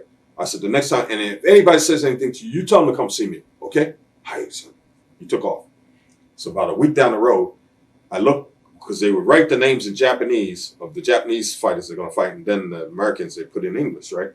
So I go, where's Maeda at? I was checking every week. And they said, here's tonight, him with Anakawa. So, okay. So you go over there and tell Maeda I want to see him. So what did I tell you? When you wrestle Anakawa, he said, I remember you said you're going to beat the crap out of me. So that's right. I mean, he went out there, he beat the living crap out of Anakawa. I mean, he almost killed him, right? Because I used to teach him shoot moves and everything. He was so afraid to go back to the locker room afterwards. He came over there, and I said, you tell him to come dress over here. So he came over there, and they knew that I said something to him. And so finally, when he went back there, Inoki told him, don't worry, everything's okay. He says, we know Alan-san spoke to you. Don't worry about it. And they left it at that. So the Maeda kick maybe came from you? It didn't come from me, but it was his own invention. But he was taking after you. He learned to take care of himself. Don't let these guys push him around. Was that the biggest form of racism you saw in Japan? Was more the Japanese versus the Koreans? Well, it was, like the Japanese are funny people. I love being there and everything, but they're so clannish.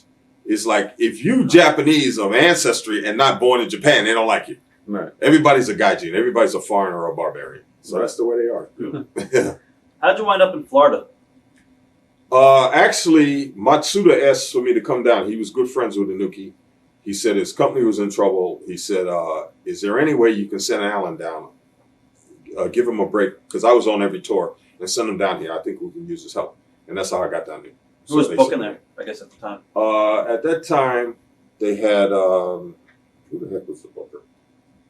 Dusty, Eddie Graham. Well, yeah, Mike Graham was booking for a short time, but they brought in Kevin Sullivan, and then they brought Dusty in. Mm-hmm. Dusty came in 2 weeks before I was supposed to leave to go back to Japan, so he came in there.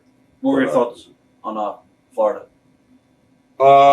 Same thing again, was like LA. I was home every night, didn't make no money, but what the heck. I was down there helping out, and I had a good time. What were your thoughts on Wahoo McDaniel? Wahoo, I like Wahoo. He was quite the character. he was the kind of guy too. He was cut from the same mold with me. He'd go in there and do his job, but he didn't take no crap off you either. You know. How about Mike Graham? Mike is a little asshole. Why is that? Well, you know, he's a rich kid born with a golden spoon in his mouth, and he figured the whole world should lay down for him. You know, and it didn't work that way. You have to earn your props. You know. What about Lex Luger? You were down there when Lex came up. The guy's a total moron. You know, like I'm down there with him. He's 8 months in the business. They had Ray Candy and myself working against him and what's one of the Wyndham boys, Kendall. Okay. Kendall Wyndham. And this guy was just messing up the matches every single night. Just so Ray said, Alan, could you go talk to him? Right? I said, okay, fine. So I got with him. I said, look, Lex, you making this harder than it has to be. This business can be real easy. This is the way we work it, right? So he's standing and he's listening. Well, first of all, he wasn't listening because actually we were in the school and I was standing with my back to this mirror. And he was actually posing, looking at himself. You know? And I said, you hear me talking to you? He goes, oh, yes, I hear you. I said, so this is the way the match should go. He says, well, you know, I've worked with all the top guys down here and they never had no complaints and everything. And I said, you did? I said, how long you been in this business? He said, 8 months. I just walked away. And so Ray said, what did he say? I said, you don't even want to know. I said, because if I tell you, you're going to get there and beat the crap out of him. Right. You know? Were you there the night that Brody shot on him in the cage? Oh, yeah. I was there. It was funny because I worked with Brody the next week in Lakeland, and it was actually supposed to be Lex Luger. And they called me up at the office, and they had me on the speakerphone, right? And I could hear Humperdinck in the back just laughing his head off. He went to the office and said, I can't work with him. That guy is crazy. He says he could give me a boot to the face, and I'd have to have plastic surgery done. You know? And I could hear them, and Matsuda's talking to me. And I could hear Humperdinck just rolling in the back, right? He said, Alan, could you do us a favor? He said, yeah. We want you, when you go to Lakeland, we're going to put you in the match with Brody, right? He says, you get along with him? I said, Frank, yeah, I get along with him well.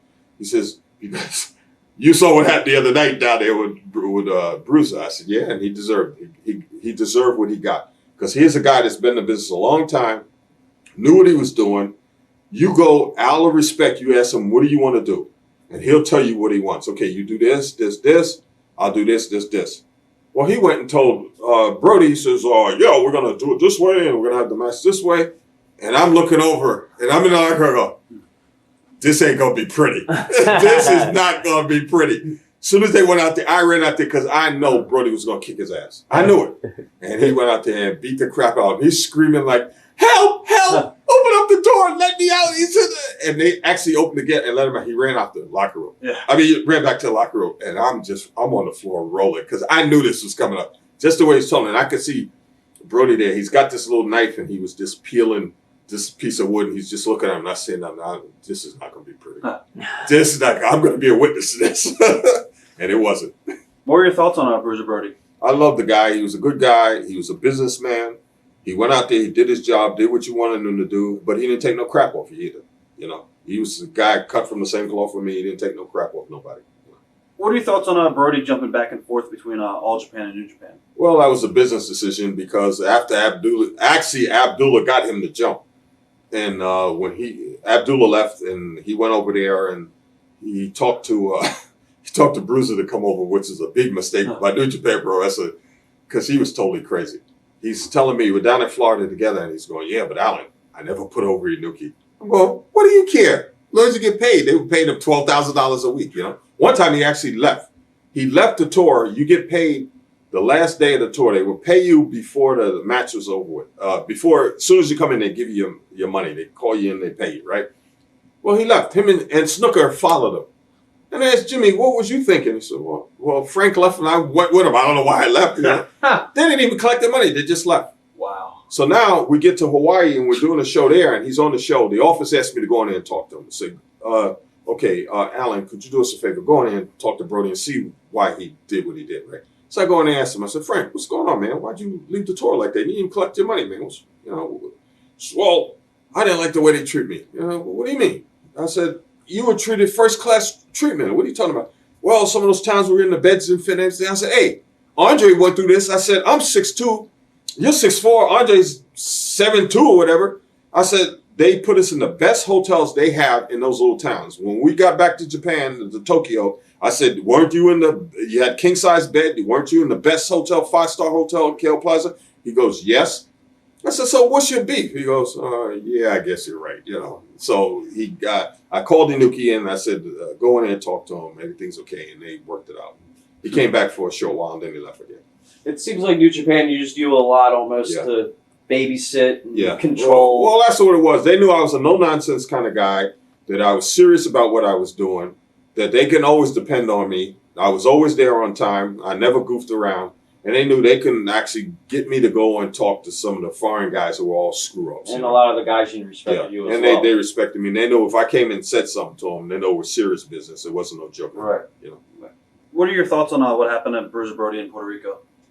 That was a sad day for me because I'll never forget. Rick Rude came up to me. We were in Denver, and he came up to me and he was like white as a ghost. And he said, "They killed him. They killed him." And I'm going, "They killed who?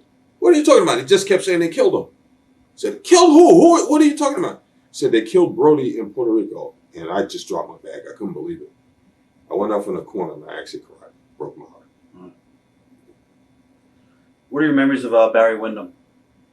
I didn't know Barry that well, Like he came in when I was just getting ready to leave, and they had him as the Widowmaker or something. But I really didn't know him that well. Is he still around or what? He's working here and there. Okay. What about Ron Simmons? Ron was a good guy. I used to get in trouble with his girlfriend or whoever she was, because Ron and I, when we were in Florida, we used to drive together. Right.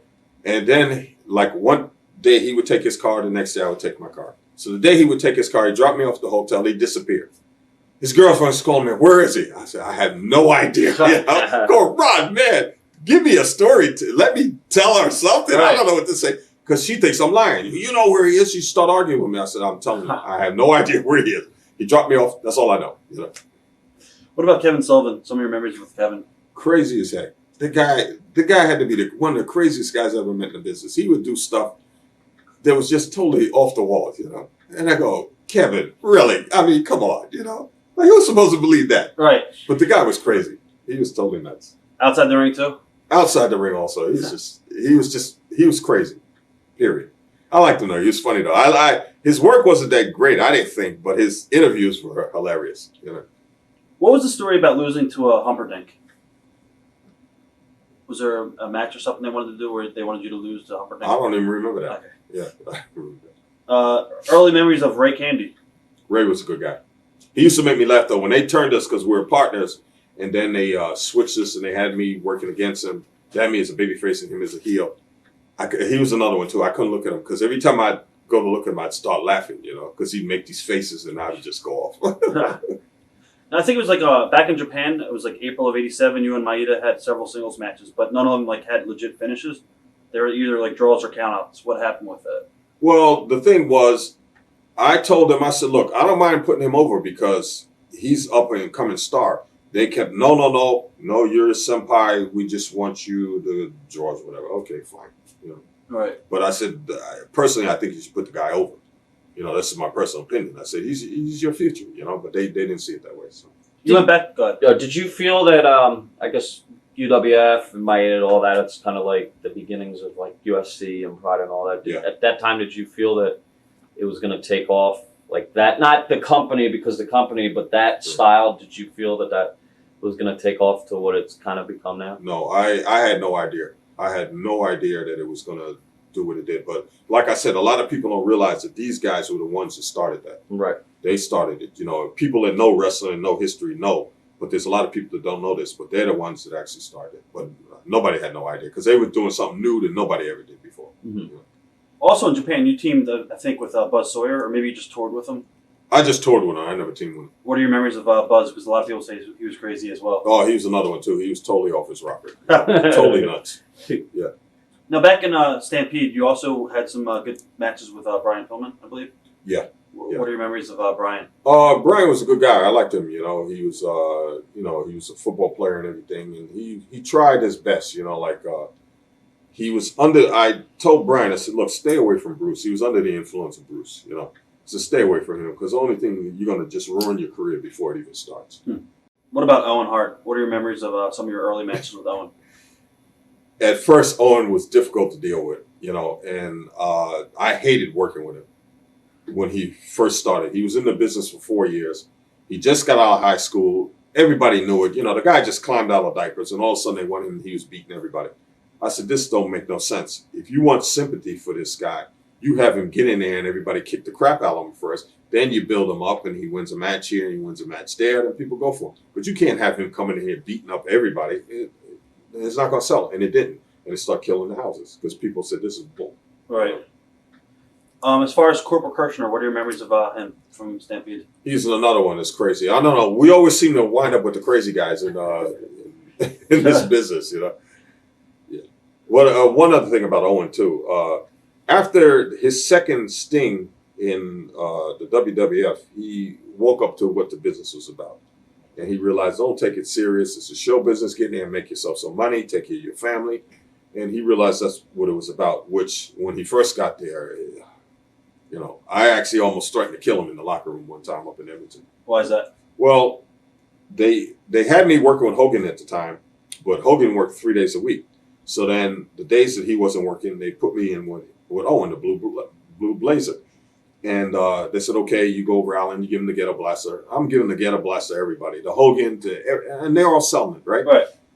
So we're in Saskatoon, and I give him the ghetto blaster, pin him 1, 2, 3. I leave the ring. I hear this big chair. I look, he's standing up on the middle ropes with his arms up in the air. Oh, okay. So I went to the agent. I said, you talk to him. I said, because I said, you don't do business like this. I said, I'm working with Hogan, right? So they went and told him. I said, hey, Alan's working with the champ, man. What are you doing? So he didn't say nothing. So now we get to Calgary, which is my hometown as well as his. He had his whole family in there, and they're saying, no, he shouldn't put Alan over because everybody knows he's Owen Hart, because they went and told everybody the Blue Blazers Owen Hart, right? And they're going on and they're arguing back and forth with the agent, right? I came in and I said, look, there ain't going to be no argument. I'll just get DQ'd, disqualified, and don't worry about it. It's no big deal. I'm home here. I'm happy to be home. I don't need this nonsense, right? So, okay, so we did that. So now the next night we're up in Edmonton. And the same thing. He wanted to go over and this and that and all this nonsense. So Dave Hebner was the agent, said, no, you either do it or you go home. Said, Alan goes over. So finally he did it begrudgingly. So now I go and I tell Earl, who's Dave's, because Dave was still refereeing then. I told Earl, I said, Earl, I'm telling you now, there won't be no misunderstanding because you're the referee. If he jumps up on those ropes now, I'm going to kick the crap out of him. Walked away. Earl went and told Dave. They freaked out. Alan, you can't do that. I'm telling you, I don't care what you say. I don't care if I get fired. I'm going to beat the crap out of him tonight, right? So sure enough, we get up there, give him the ghetto blaster, cover him 1, 2, 3, go to leave. Well, he seen me. We're in that hockey ring there, the hockey arena where the Saddle Dome? not the Saddle Dome, the one in Edmonton. Yeah, the big building there. So he sees me go through the entrance and I make a right. Well, when you make that right, there's a wall there. You can't see me. So he figured I left. He jumps up on the ropes and there's this big cheer. And I look my head around. Okay. I walk back out. He's coming out the ring and I hit him. Whack! Down he went. And I started putting the boots to him. Earl's trying to grab me. Alan, you're going to kill him. So I went back and I said, let that be a lesson to you. And I walked back and went back to the locker room. I went into the locker room and I just gave it to him. So let me tell you something, you little punk. I said, if it wasn't for your dad, you'd be selling programs here. I said, what is this nonsense? We all have to put everybody over. I said, I had to put your brother over 1,000,000 times. What is this nonsense, But like I said, then years later, he learned what the business is about. He realized that, you got to go with the program, and that's it. And he became a decent person after that. One of your last matches before going to WF was in Stampede with Benoit. What are your memories of that? I think I had one match. We were tagged up together, and one match, we worked in a little town, and I worked as a heel. And I could just, this kid had just talent oozing out of him, But the one match, it was funny. They had him tagged up with me, and they had Steve DeSalvo and I think Mike Shaw. So all three of us are big, and he was the smallest guy, right? So they figured, well, if anybody had a chance in this match, I would wind up pinning them. I said, no, it ain't going to work that way tonight. I said, he's going to pin Steve DeSalvo. The guys, any problems with that? No problems, right? the Harts were so mad because they didn't know this was going on, right? What I did, he climbed up on the rope. I stood back. He stood on my shoulders. He did that headbutt. Boom, covered him. 1, 2, 3. They were so mad. The people went nuts. They went nuts because he was the smallest guy in the ring, right? He went over. The people went crazy. They were mad. Oh, they were mad. They were pissed off. How did you wind up in WWF the first time? Well, the only time. Yeah, the WWF. Yeah, no, it was Vince. Working for Vince Jr. Yep. Okay, working for Junior. Okay, like I said, they arranged it for me to go. I didn't go. My wife had the baby. And then Hogan went to Vince because he was running out of opponents. Like Bruno was there for 15 years. He had the belt for 13, and he made sure you can always bring this heel back. I can work another program with him. But Hogan was beating everybody. He was just destroying people where you couldn't bring the guy back. Nobody wants to pay to see somebody that's already been beat by him, right? So he saw me down in Florida because he lives in Tampa on TV, and he said, oh, there's Alan on there. He went up and asked Vince. He says, well, any way you can bring him in here. And so I was working up in Edmonton, and I came home because my in-laws are from there. So we stayed over. I got home like 5 in the morning, and Bret called me up. And I'm going, Bret, what's he calling me? The guy never speaks to me. No. He says, Vince McMahon wants to speak to you. And I said, what's he want to speak to me? He wants to talk to you about something. Okay. So then an hour later, Vince calls up. And now I'm all half asleep, and he says, hey, bad news. Like we just seen each other the other day, and I hadn't seen him in years. He goes, this is Vince McMahon. I go, who? Vince McMahon. I said, all right, cut the crap out. Who is this? Because I forgot Bret already told me. I'm like in La La Land. Right. He says, this is Vince. And I said, oh, okay. And then my head started clearing, and I realized, okay. So I said, yeah. And then he made me all these promises to come in. And, he says, the thing is, we never had a bad news in here before. I said, yeah, I remember when you used to work with my dad. And he says, we'd like to bring you in here. We got big plans for you and everything. We never had a black world champ. And, you're a heel, and this will be great to work with. And Hogan's going to go off and do a movie and come back a year later. So he kind of promised you the belt. Yeah. Huh. They promised me all this stuff. And, of course, he never kept his word. So. Wow. Yeah. What were your initial thoughts of Vince? I always say this to everybody, and this is a true story. The guy was a genius. I say because he's really screwed up the business. Marketing, and he knew how to bring wrestling up on a big scale. But if you shook hands with him, count your fingers. Because he would stab you in the back or steal your fingers or whatever. Because the guy is a snake in the grass. You can't believe nothing he tells you. People would ask me all the time, is he actually acting or is he really like that? I said, the guy is being himself. He's an asshole and he's being himself. What were your initial thoughts of the locker room? You pretty much knew a lot of the guys from the early days. Yeah, I knew most of the people there, so it was a lot of tension in the locker room. It wasn't that same feeling that we all used to get in there and guys would rib each other and they would be playing cards and they'd have a good time. A lot of big money was starting to get involved, not like what they make now, but it was still a lot bigger than we were making. And there was a lot of tension there because this guy wanted to work with Hogan because you knew if you were on the card with him, you're going to make big money. I guess, were you accepted right away in the locker room? Or I don't think so, because I heard a story. Vince came up to me one day and he says, yeah, I understand that you get along with everybody now. And I'm going like, what is this guy talking about, Because he actually told me this. This was his excuse. He says, well, yeah, we did promise to give you the belt and everything, but he claims it wasn't him. It was the office staff. Talked him out of it. Huh. Yeah. Oh, yeah, really, Vince? He says, yeah, I wanted to put the strap on you, but they talked me out of it. They said, well, this guy was a shooter and everything, and suppose he don't want to give the belt back to Hogan. And then he says, and I want to ask you a question. I understand that Antonio Inoki paid you $2 million to get in the ring to break Hogan's arm. And I'm going, what are you talking about? Huh. I said, are you crazy? Huh. I said, first of all, one is, he didn't pay me no $2 million. I have no idea what you're talking about. I said, and second of all, if you put the strap on me and I don't want to give it back, fire me and make a new one. What's the big deal, I said, I don't want to carry that thing around in my belt bag anyway. It's just more weight, that's all. Right. Did Hogan change it all now that he was in WWE on top? I never really hung out with him a lot, but I think he did. You could see there was a change in him. Like he took care of the guys that were his buddies because it was just a big clique there. Everybody had their own little clique, their own little crew, and they looked out for each other. I was always the outsider, and that worked in my gimmick well because I was the loner and I didn't have no partners and all that, so it worked good for me. When Senior died, did he ruin the relationship with, did Junior ruin the relationship with New Japan? He ruined the relationship with everybody. Right. You know, Senior had good relationships with everybody. Like I said, there was 33 different companies. They all had their own TVs, their own territories. Senior never stepped on nobody's feet.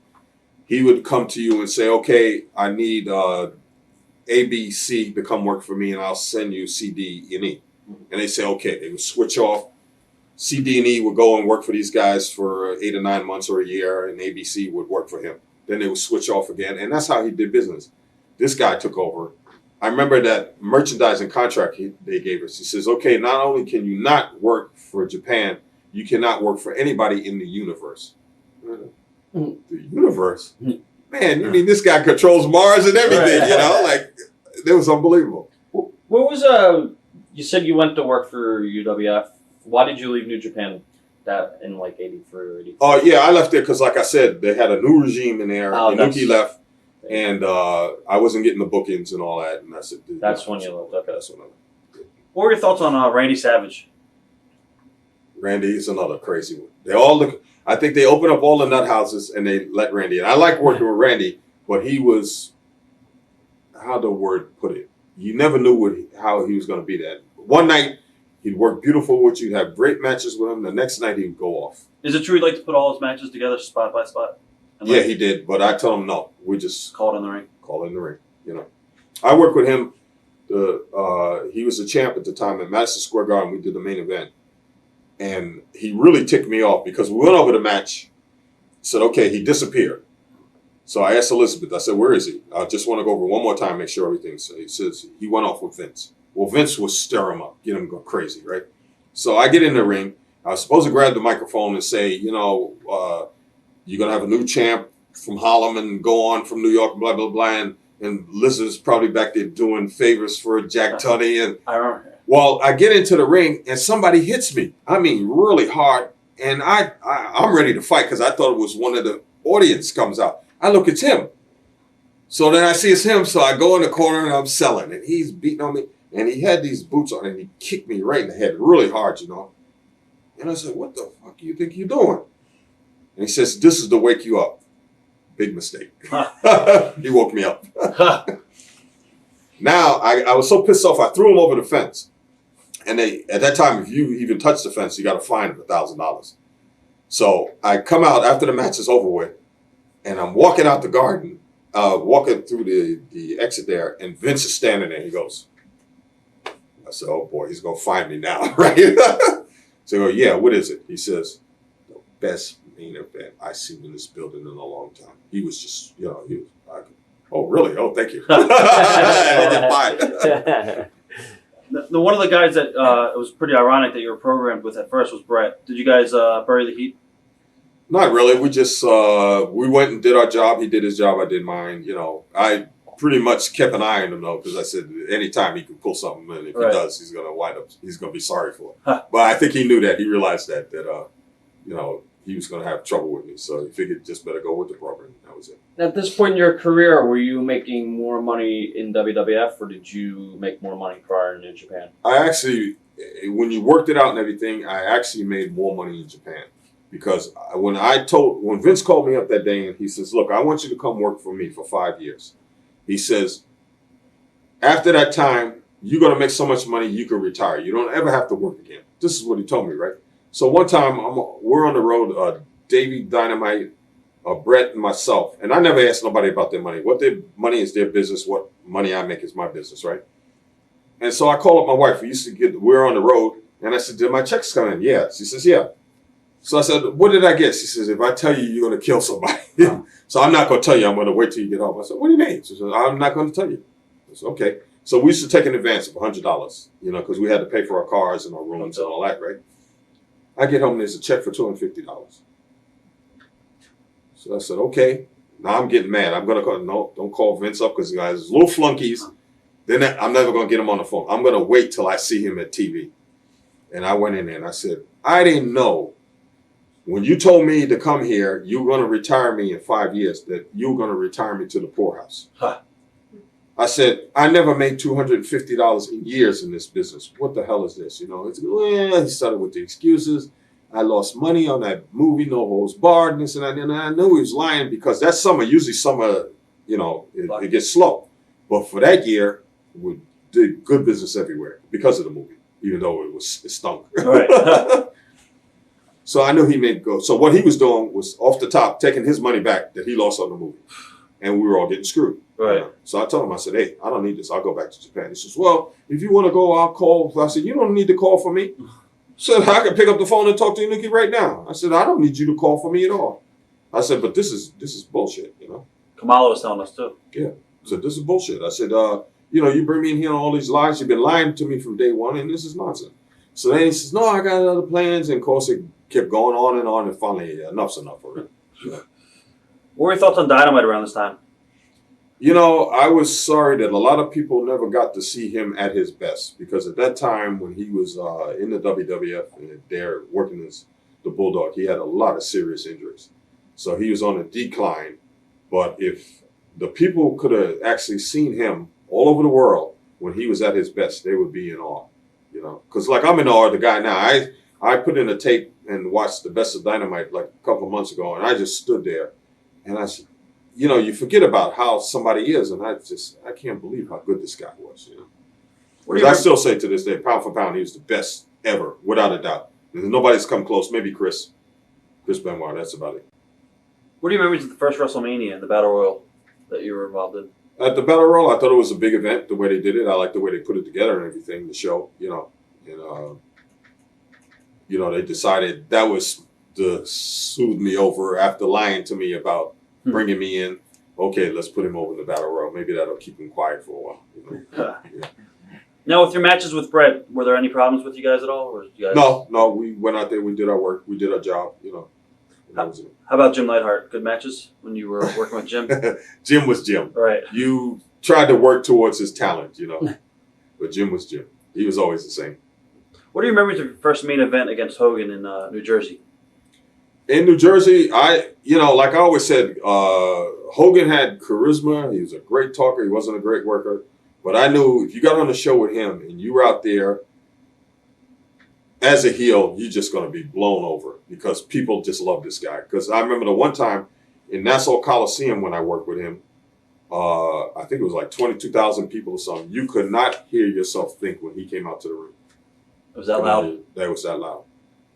I guess we were talking about payoffs a little bit. You talked about the worst payoffs that you got was like $250. What was the biggest payoff you got? Okay, wait a minute. That wasn't the worst payoff I got. The worst payoff I got was $5. For Titan? No, it was for Mike LaBelle. Oh, okay. Because my partner, Victor Rivera, was having problems with his wife, so he didn't show up. So he asked me, says, can you put in some time, work with all three of the Guerrero brothers? So I worked an hour and a half. I worked a half an hour with each one, and we'd go Broadway. And then I said, okay, bring out another Guerrero. And I'd wrestle with him half an hour. Bring out another Guerrero. And he said, oh, don't worry, I'll take care of you. Next time I look, I got extra $5. I go, okay. So he said, you know what you did last week and what you did again? No. You pay me what you was going to pay Victor, and I'll do it. Otherwise, I ain't doing it. Oh. Yeah. That was my worst. But my best payoff was with New Japan Pro Wrestling when we went to Pakistan. Wow. That was my best payoff. We had like 80,000 people show up there. I guess as far as JYD now in WWF, was he a mess by the time you got to work with him in WWE? Yeah. He had his problems, and JYD had a lot of his same thing with him. He had a lot of charisma and good talker. He wasn't a great worker at all, I don't think. But he had his problems.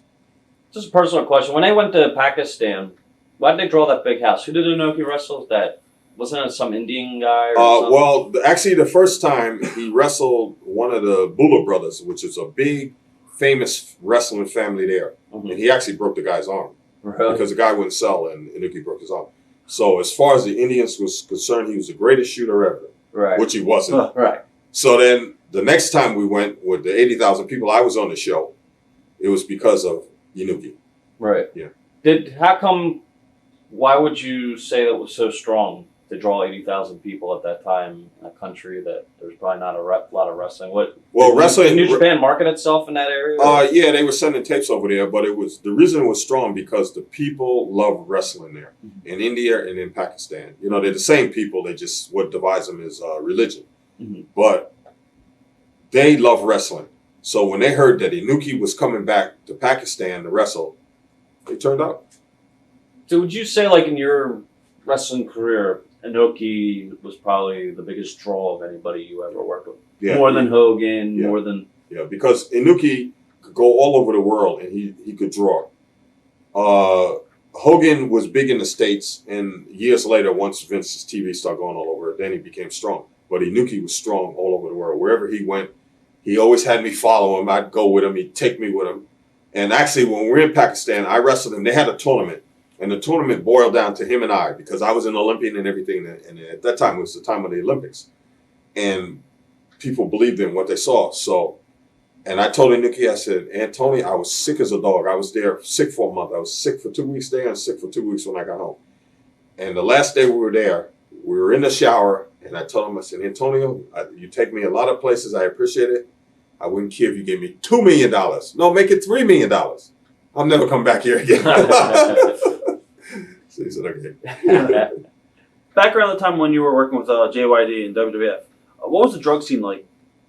Well, it was pretty bad. There was a lot of guys that were on it, that were hooked on it, and they abused their bodies, they abused themselves, because they were on the road all the time, you know. Right. I don't know if that was the excuse, because I didn't do it, but it was bad, you know.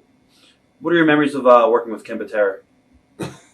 Like I said, Ken wasn't a great worker, but he was fun to work with, though. I enjoyed working with him. Why didn't they, the managers were big back then, how come they never put you with any of the top managers? Well, that was my gimmick, because when I worked for his dad, they had me with Blassie. Mm-hmm. But my gimmick was, when I came back, that I couldn't get along with nobody, that I was my own man. And I did an interview once where I said, you know, because they were talking about, they were trying to work a thing where Heenan was trying to recruit me. Right. And then Heenan said, the guy I spoke to him and he just looked at me and he just walked away. Wouldn't even speak to me, you know.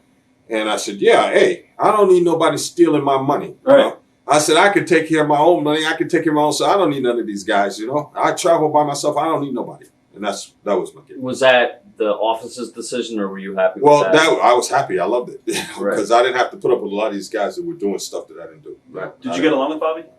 Oh, Bobby, yeah, more or less, you know. I never was around him that much, so. You also got to work with Ultimate Warrior, and, you know, over the last couple of months, there's been a lot of talk with Ultimate Warrior as far as him being a worker and stuff like that in the ring. Well, you know, Ultimate wasn't a great worker. He didn't like the business, but he made a lot of money. But he just hated the business. He really did, you know. He was just in it for the money. Yeah, he was in it for the money. So was I, but I tried to do my best. And actually, we always tell a story about us being in Bakersfield. Vince and Pat came to me and they said, okay, because they were pushing the Ultimate Warrior. They said, we want to have a dark match with you and him. We want to see what it looks like. And we want you guys to go about 10 minutes. Huh. Okay, fine. Put him over. No problem. So we go out there. So Davey Boy and him hung around. And Davey asked him, who are you working with? He says, bad news. I go, oh, boy. What? He got over. He said, man, that guy's going to blow you up. He said, he's always in great shape, you know. Because I used to blow Davey Boy up all the time. He would turn purple. So now we get in there with the Ultimate Warrior. He comes, of course I go out, the people are booing, he comes out, he's running around the ring, and he's shaking the ropes. Now he's blown up. We're not even into the match yet. Now we got to go 10 minutes, right? And we're going and we're working, and I've got this guy going all over the place, right? Right. So now the match is over with. He pins me 1, 2, 3. I leave the ring. I go to the back. I hear this. What the heck is that? I look. It's him. They got 2 ushers carrying him in the back, right? And I go, Jim, are you okay? He's like, purple. I thought he was going to have a stroke. Right. I said, thank you, bad news. Yeah, I'm okay. So now they said, okay, you don't have to do no interviews tonight. So I told my wife, she was with me. I said, okay, just go wait for me in the car. I'm going to take a shower. I come out. So I get in the car and my wife is laughing her head off. I said, what's the matter? She said, did you see she said, I know you didn't see it, but did you see the Ultimate Warrior when he left the ring? I said, no, because I went back to the locker room. She says, well, as he's walking up the aisle, you know, they have those railings. Right. They had the people stand there. She says, as he's walking up, people on both sides passed out. I said, passed out? What are you talking about, passed out? She said, yeah, they passed out. What are you talking about? I said, yeah, from a lack of oxygen. So he came back, he sucked up all the oxygen over there. And I just fell out laughing. I said, okay. But I got along with him. I liked him. He asked me a question one day. He says, I got a question to ask you. He says, because I know that you're going to tell me the truth. Not like these other guys, right? He says, Vince wants to know how much money I want for this match with Hogan in Toronto. How much should I ask for? I said, $1 million. Really? I said, yeah. He's getting $1 million. He can't wrestle himself. Why shouldn't you get the same? $1 million. He says, are you sure? I said, I'm telling you, man. All the guy can say is no. He asked him for $1 million, right? So, okay. So now we're in Phoenix, Arizona. We're wrestling there. Then we have 3 days off. Now he's going up to Titan Towers. And he asked me, are you sure? I said, hey, just ask the guy. All he can say is no. What, he's going to beat you up or what? He can't do that, He says, okay. He tells me, I see him 3 days later. I said, how'd it go, Jim? He says, it went unbelievable. He says, I walk in, and Vince is always, hey, man, how's it going? He's always with the BS, right? And then he says, okay, what do you want for this match? And he says, $1 million. He says, you paying him $1 million, I want $1 million too. Vince goes, okay, that's fair. Wow. And then I said, okay, you remember that. You owe me a dinner. Wow. Did you pay up with the dinner? Never came up with the dinner. We talked a little bit about Randy Savage earlier on. Were there any problems between you two as far as involving Elizabeth and Spots at all? Because he was really protective and stuff. Yeah, he was protective of her, and he's really jealous of her, and he's possessive of her. But the only trouble we had was down in one of the SummerSlams. I came into the ring. It was my turn to run in, and he jumped me, and he kicked me in the gut, and my whole lunch almost wound up in my throat. And I figured, okay, so I'm going to get him back for this. I ain't even going to wait, right? So I threw him in. We were going around there, and somehow we wound up together, and the people wanted to see us go at it, and I threw him in, and I gave him a clothesline. I clotheslined him in the throat, almost killed him. And he went back there, and he was half dead. and Elizabeth said, are you okay? Yeah, the guy was running me, But it was funny. We were down in Daytona Beach, and we were building up for him and I to work. And they said they wanted us to have a pull apart where I'd go in and they had a jobber in there with me. I beat him, gave him the get-up blast, covered him like in 30 seconds. Then I got on the microphone and I started calling Elizabeth out, saying she was doing favors for Jack Tunney and all this. He came out, he jumped on me, and we started going around, and they came and they pulled us off, right? Vince didn't like it. He says to me, he didn't say nothing to me. He said it to him. He says, I don't like what I saw. He says, he made you look weak. You're the world champ. He says, you should go out. You guys should do it again. Well, I was against it. I said, okay, we're doing TV tomorrow. Why don't we do it there? The people seen us do this already. Right. Nope, they want it done right. So Jake's father was still the agent, Grizzly Smith. Came and says, bad news. They want you back there. You guys got to do the same thing again. I said, they just seen us do this. Let's do it tomorrow. I said, no, they won't. Okay, fine. So we go out there. Now he comes in. He's fired up. He's throwing punches and he's kicking and he's trying to do all kinds of stuff. I said, this guy is losing his mind. That's how I took him and threw him down, right? And they came out and they pulled us apart. And when they did, I see this hand like going for my eyes, And I grabbed the wrist and I looked and it was him and I pulled him away. So they pulled me out the ring. And he's on the apron. He went to dive on me, and I just stepped aside. He went on the floor. And I was just really mad, So I grabbed him. We were supposed to go back through the curtain, and nobody actually saw what would happen, right? And I actually grabbed him, spun him around, and I threw him through the curtain. And then they had the big blackboard up there with all the names of who was going to work with who that night. And I just came in and just kicked the blackboard over. I was pissed. And they said, okay, bad news. You don't have to do no interviews tonight. You could go home, right? So I said, okay, fine. I went in, took a shower. I passed the room there where Vince, they would always set a room off for him like his office. He's laying on the floor there. And Elizabeth's fanning him and everything. And he's all purple. And I look in there and I just look and I go, Randy, you okay? Yes. See you later. And I walked up, took a shower, and went home. Was he pretty paranoid in general? Because a lot of people say he would lock Elizabeth in like rooms and stuff like that. He one time went in Indianapolis, and I don't know where he was. I was supposed to work with him that night. I did work with him that night, and I walked by, and their door was open, and she was sitting in there.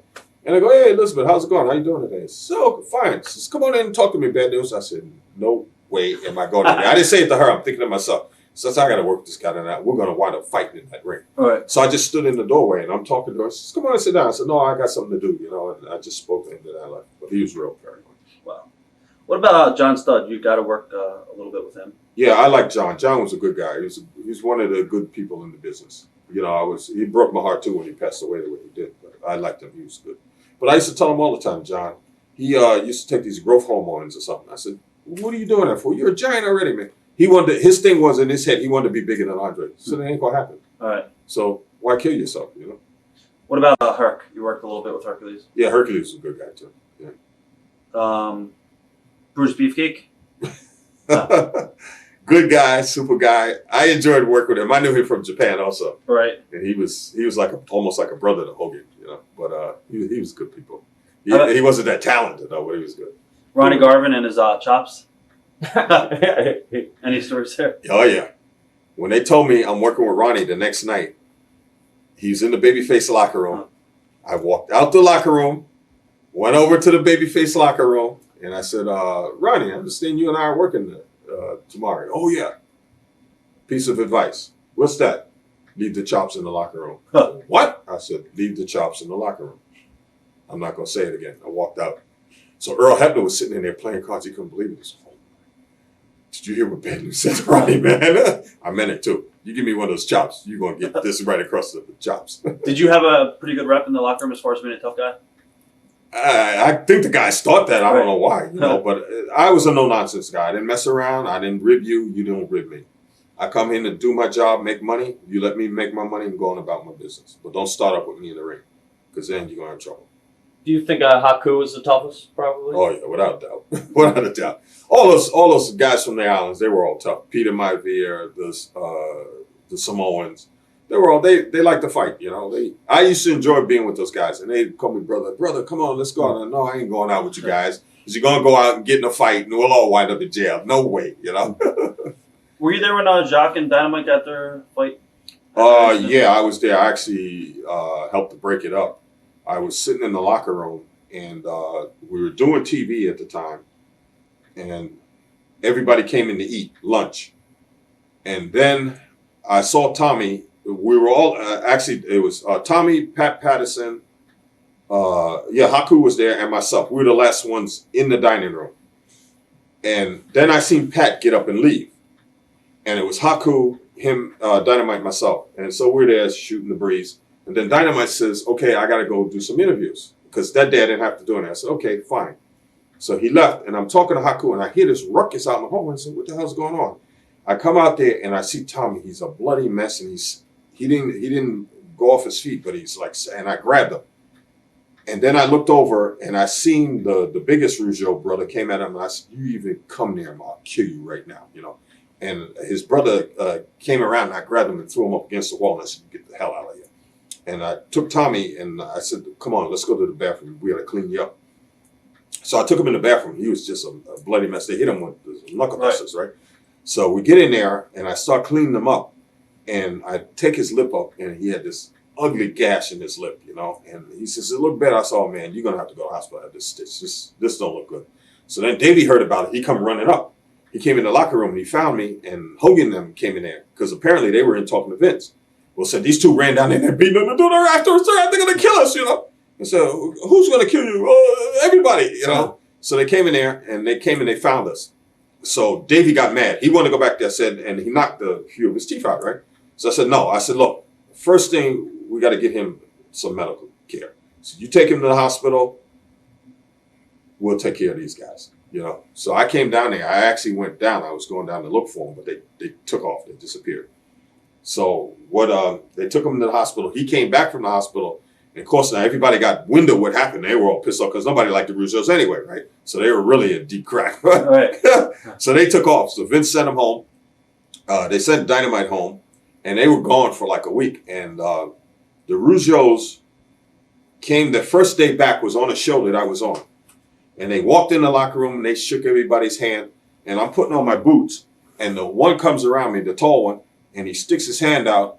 And he says, hey, Ben, the house is gone. And he stick his hand out to shake at me. And I looked at him and said, get the fuck away from me. I said, I don't like what you did. Just get away from me right now, you know.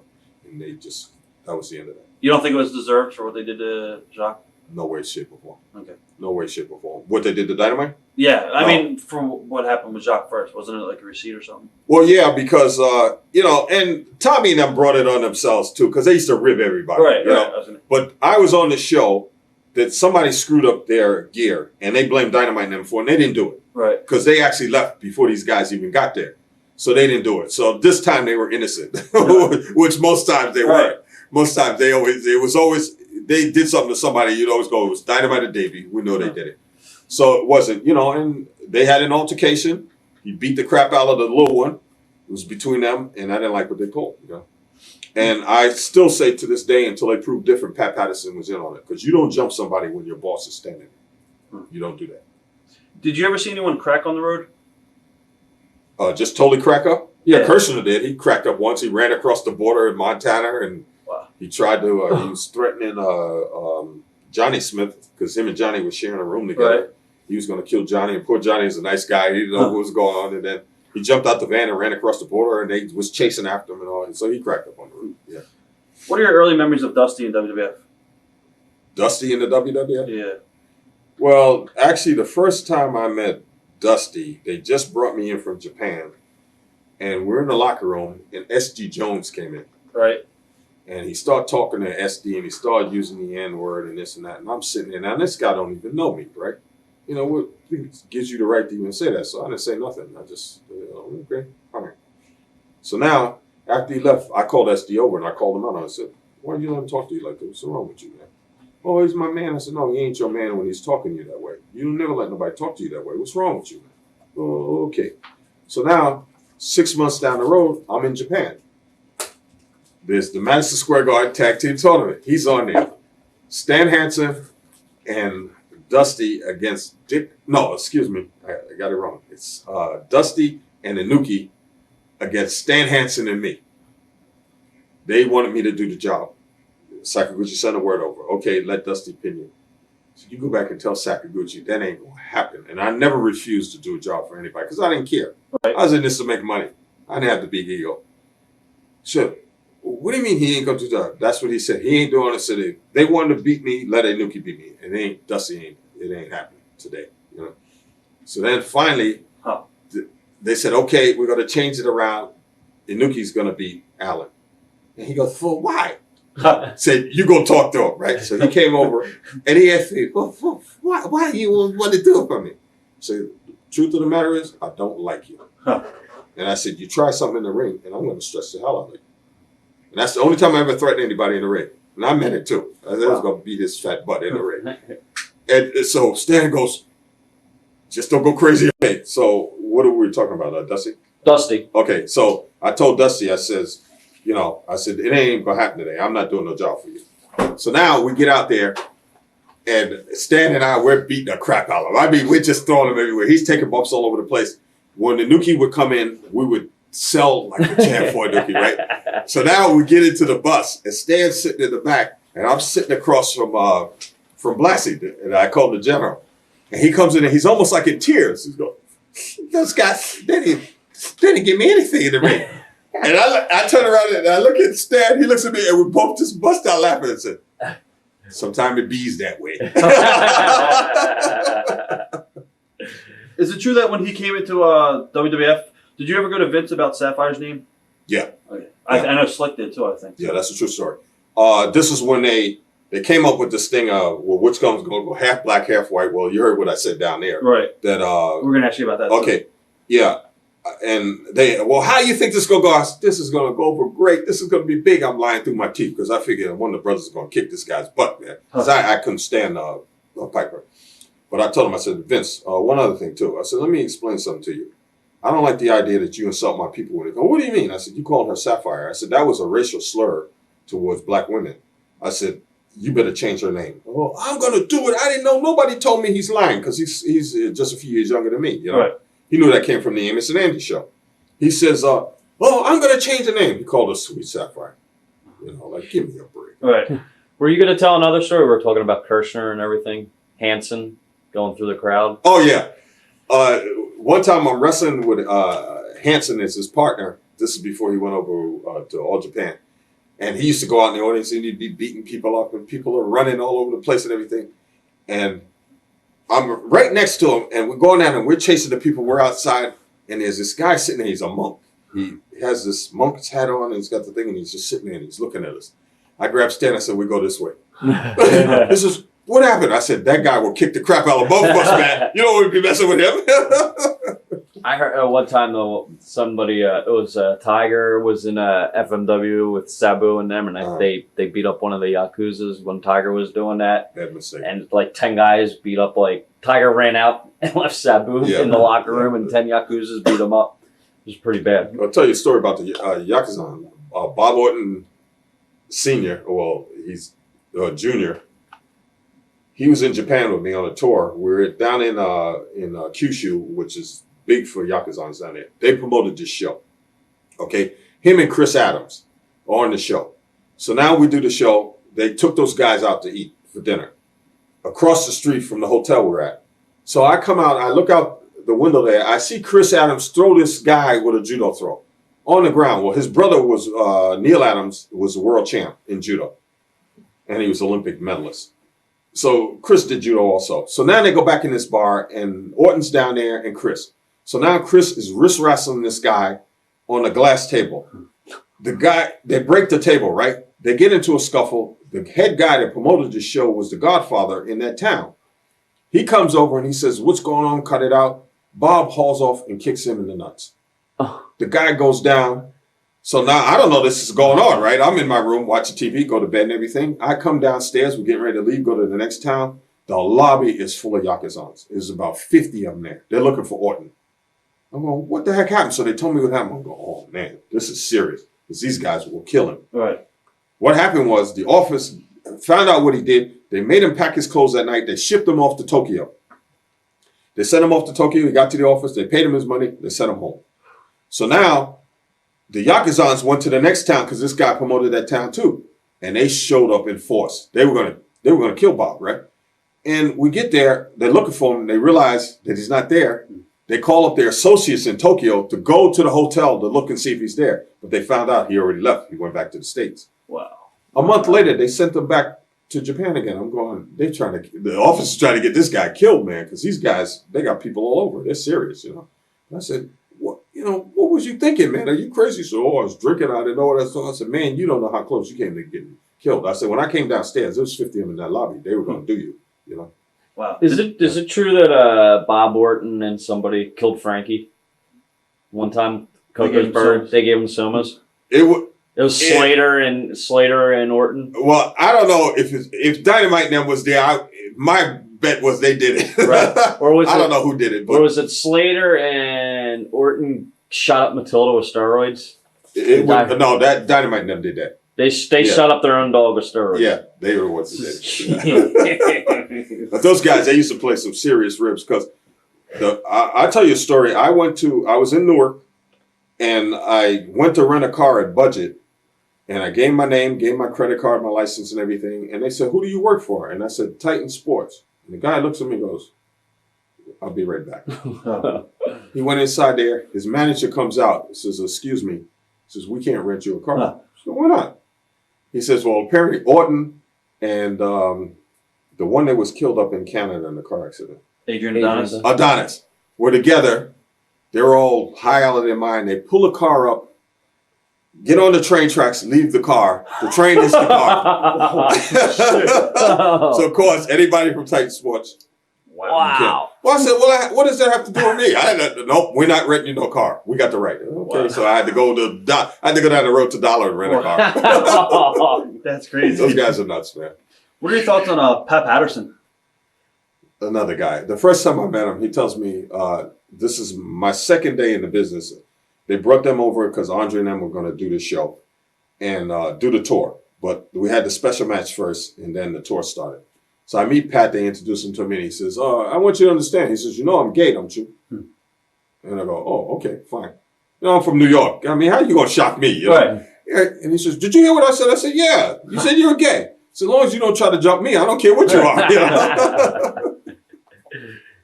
Why do you think in WWF you never had a real big pay-per-view match with Hogan or Savage? Like I said again, Vince just lied to bring me in there. He wanted to prove that he could get me in because I refused to come in. And he's one of these kind of guys. He's a power freak. He has to have his way. And once he got me in there, he lied to me, and then he just never kept his word. You know?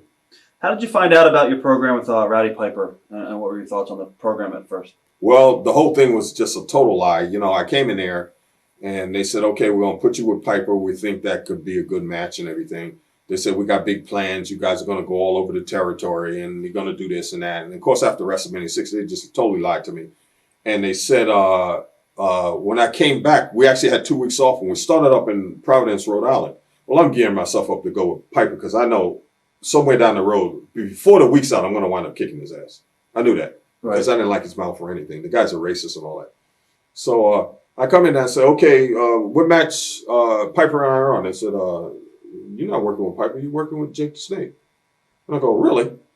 So did anybody tell you? I said, no, it's the first I heard of it. You guys are working the main event. I said, okay, fine. And I was happy. I was was thrilled. Because I knew sooner or later, like I said, I would have got fired because I would have wound up kicking his butt. And I loved working with Jake. He was a good guy to work with. How did you find out that Piper was going to wear the blackface and stuff? Oh, they called me in the office and told me they were going to do it. This is when I called Vince on the thing about Sapphire. Right. Her name. What was your reaction about the Pipers?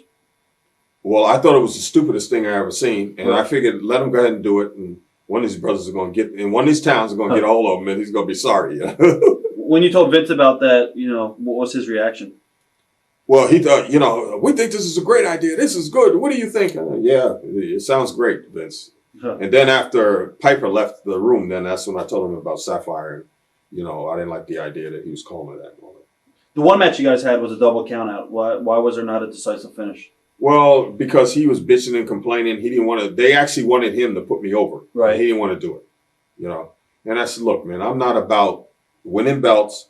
I'm not about winning some phony championships. Right. I'm about making money. You going to pay me? I don't care what we do. One is I ain't going to do no job for him if he ain't going to do one for me. So we could have well, how about a double count? Sure, no problem. Do you think you should have went over anyway because Piper was part-time and you were there full-time? I thought so, but they didn't. And then especially when the pay disparity wound up, he wound up getting $50,000 US and they paid me 10 grand US and 2,000 Canadian. I really, that was it. I said, this is it. I had enough of this. Did you know Piper from California? No, I never met him in California. The first time I met him was in Japan. He came over. He was the Canadian masked man or something. Mm-hmm. Yeah. I guess when you worked with Jake, what was he like at the time? Did you like him? I love Jake. I still do. Like I said, he's one of the top 3 talents that I enjoyed working with.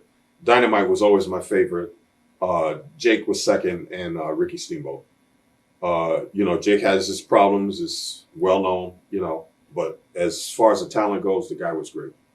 And I love working with him. It was a night off. When I worked with him, it was a night off. Did you find it odd that you did jobs pretty much everywhere around the Horn prior to SummerSlam? Or? I didn't care.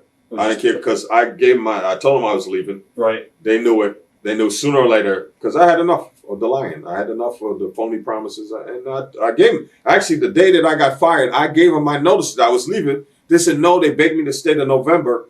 What the thing is, no, you're not fired. No, you can't quit. You're fired. That type of thing. How were you treated on the way out? What do you mean? Before you got fired? I was doing jobs and everything. And then, of course, Vince, and I never said nothing. I did the jobs. They had me, all of a sudden, they put me in with Neidhart. I'm doing a job for him. They put me in that one. I can see the hand written on the wall, right? Right. They're supposed to be punishing me now. Okay, so I didn't say anything.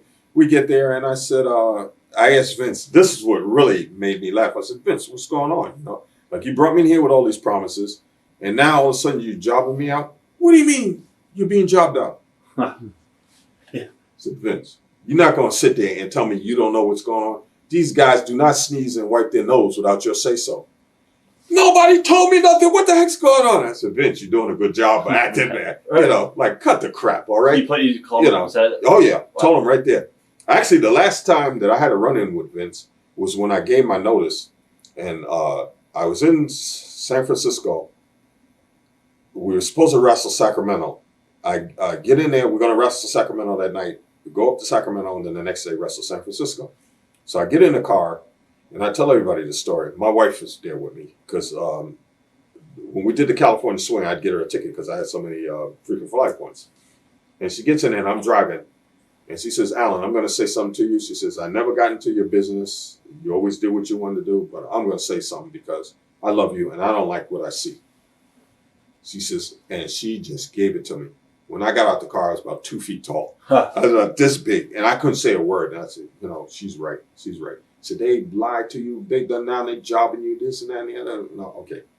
So now we're in Alabama, in Huntsville, and we're supposed to be at TV at 12 o'clock. I show up at 6. I'm there. Right. I'm not going in. I left my stuff in the car. I'm going in. The last thing I'm going to do in life is tell Vince off. And I mean, tell him off, right? So now I come in. I walk in and everybody's looking at me. Uh-oh. They see me come in, right? Because they knew I was always on time. I was there. I was never late or anything, right? Here I walk in at 6 o'clock. There's this lineup. You got to make like an appointment to see Vince. You know, he's Mr. God. I walk in there. I said, who's in there with Vince? They said, Greg, the Hammer Valentine. Open up the door. And Greg is sitting in there. I said, Vince says, hey, Benders, how's it going? I said, I want to see you. He says, well, I got Greg here first. And then I said, no. After Greg leaves here, you're going to see me. And I went out the door and I just stood there like this and I waited. And they're all looking, uh-oh, something's going to happen tonight. Right. As soon as he came out, he goes, Benders, what's going on? I said, cut the crap. And then I just gave it to him. I said, I'm sick of you lying to me. I said, I'm sick of you BSing me. I said, you brought me here on the line and I'm sick of it. I said, as of tonight, you got my notice. I quit. You're right. I didn't keep my word to you. And he was all humble and everything, you know. And it was funny because when I walked in there, Pat was sitting in there. And I said, you get out of here. I said, you heard what I said. Don't make me say it to you again. Get out. He took off, right? And then I'm in there and I'm just giving it to Vince. I'm just laying it in on the record. And then Pat opens the door. I said, what did I tell you? Boom, he ran out the door. Now, Chief J Strongbow, because he loved it. He loved it. I told Vince off, right? He says, Alan, if you open up that door, 50 guys would have fell in the room. And we're all trying to, did you hear what he said? Oh, man, I can't believe he said that to Vince, you know? He said, you open up, 50 guys would have fell in. He said, they were all listening. I said, hey, I told the truth. You know, the guy brought me in here on false pretenses. Was that meeting before or after the nails incident where Vince got punched out? That was before. Before? Before, yeah. Because you were Stampede guy, did you you didn't get the ribs from the Bulldogs? Were you kind of like where they got you? Well, no, the thing of it was they knew me from Japan. They knew I was a no-nonsense guy. Right. Didn't rib nobody. They knew, I don't think you want to rib Allen. It's not a good idea. What were some of the big ones you saw? Oh, they actually, I got on them about this. They took one guy and they took a hypodermic needle and they injected air into his veins. And I told him, I just gave it to him. You could die from that. I said, you can actually kill this guy. What's wrong with him? And then the guy that they was doing it to, I jumped all over him. What's wrong with you? Well, you know, he didn't know he was green, you know. And I said, you can actually kill this guy, man. I don't even let me see you do that. I just gave it to him. You know, I couldn't, you know, I said, that's a bit much. You know, that's serious. Were they almost children almost? Oh, yeah. Those guys are. Like every day. Yeah, they would just rib everybody. You know, I just love those guys, but they were just like two big babies. You know? Right. How'd you wind up back in New Japan? You just called the office and... Well, when I left there, after I spoke to Vince, he said, okay, we're going to send you a ticket to come down to Alabama. You do TV, right? So I said, okay. I said, you know, I'm with New Japan Pro Wrestling. I said, I still got some independent dates to do. I said, I'm going to do those because I never stood nobody up. Right. So, okay, finish what you got to do. Explain it to the office.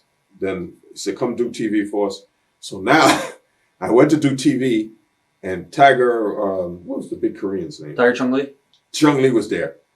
He went stooge on me right away. Called up the office. They actually called my house looking for me. And my wife says, he's not here. When's he coming back? I said, he's going to be back in a couple of days. You tell him to call us when we get in. So I called him. And they said, what's going on? And I told him, I said, this is the story. I said, I'm going to finish up with you. I'm supposed to work with Inoki in Rome. I said, I'm going to do those. And I got all my dates. Once I'm finished, then I'm going to go work for them. I said, I got a chance to make big money they promised me. So then we got to Rome. I spoke to Inoki and he says, look, he says, you one of us. You one of our family. He says, you've always been good to us. You've always been helpful. He says, anytime you want to leave there, you got a home here. Just call me up. We'll have you on the next show. And that's how it worked out. No, this time around, you're now a former WWF star. Was it different at all for you? Well, the best thing, you always try to look at the best of a bad situation. And the situation was bad, but the good thing was I got a lot of TV exposure.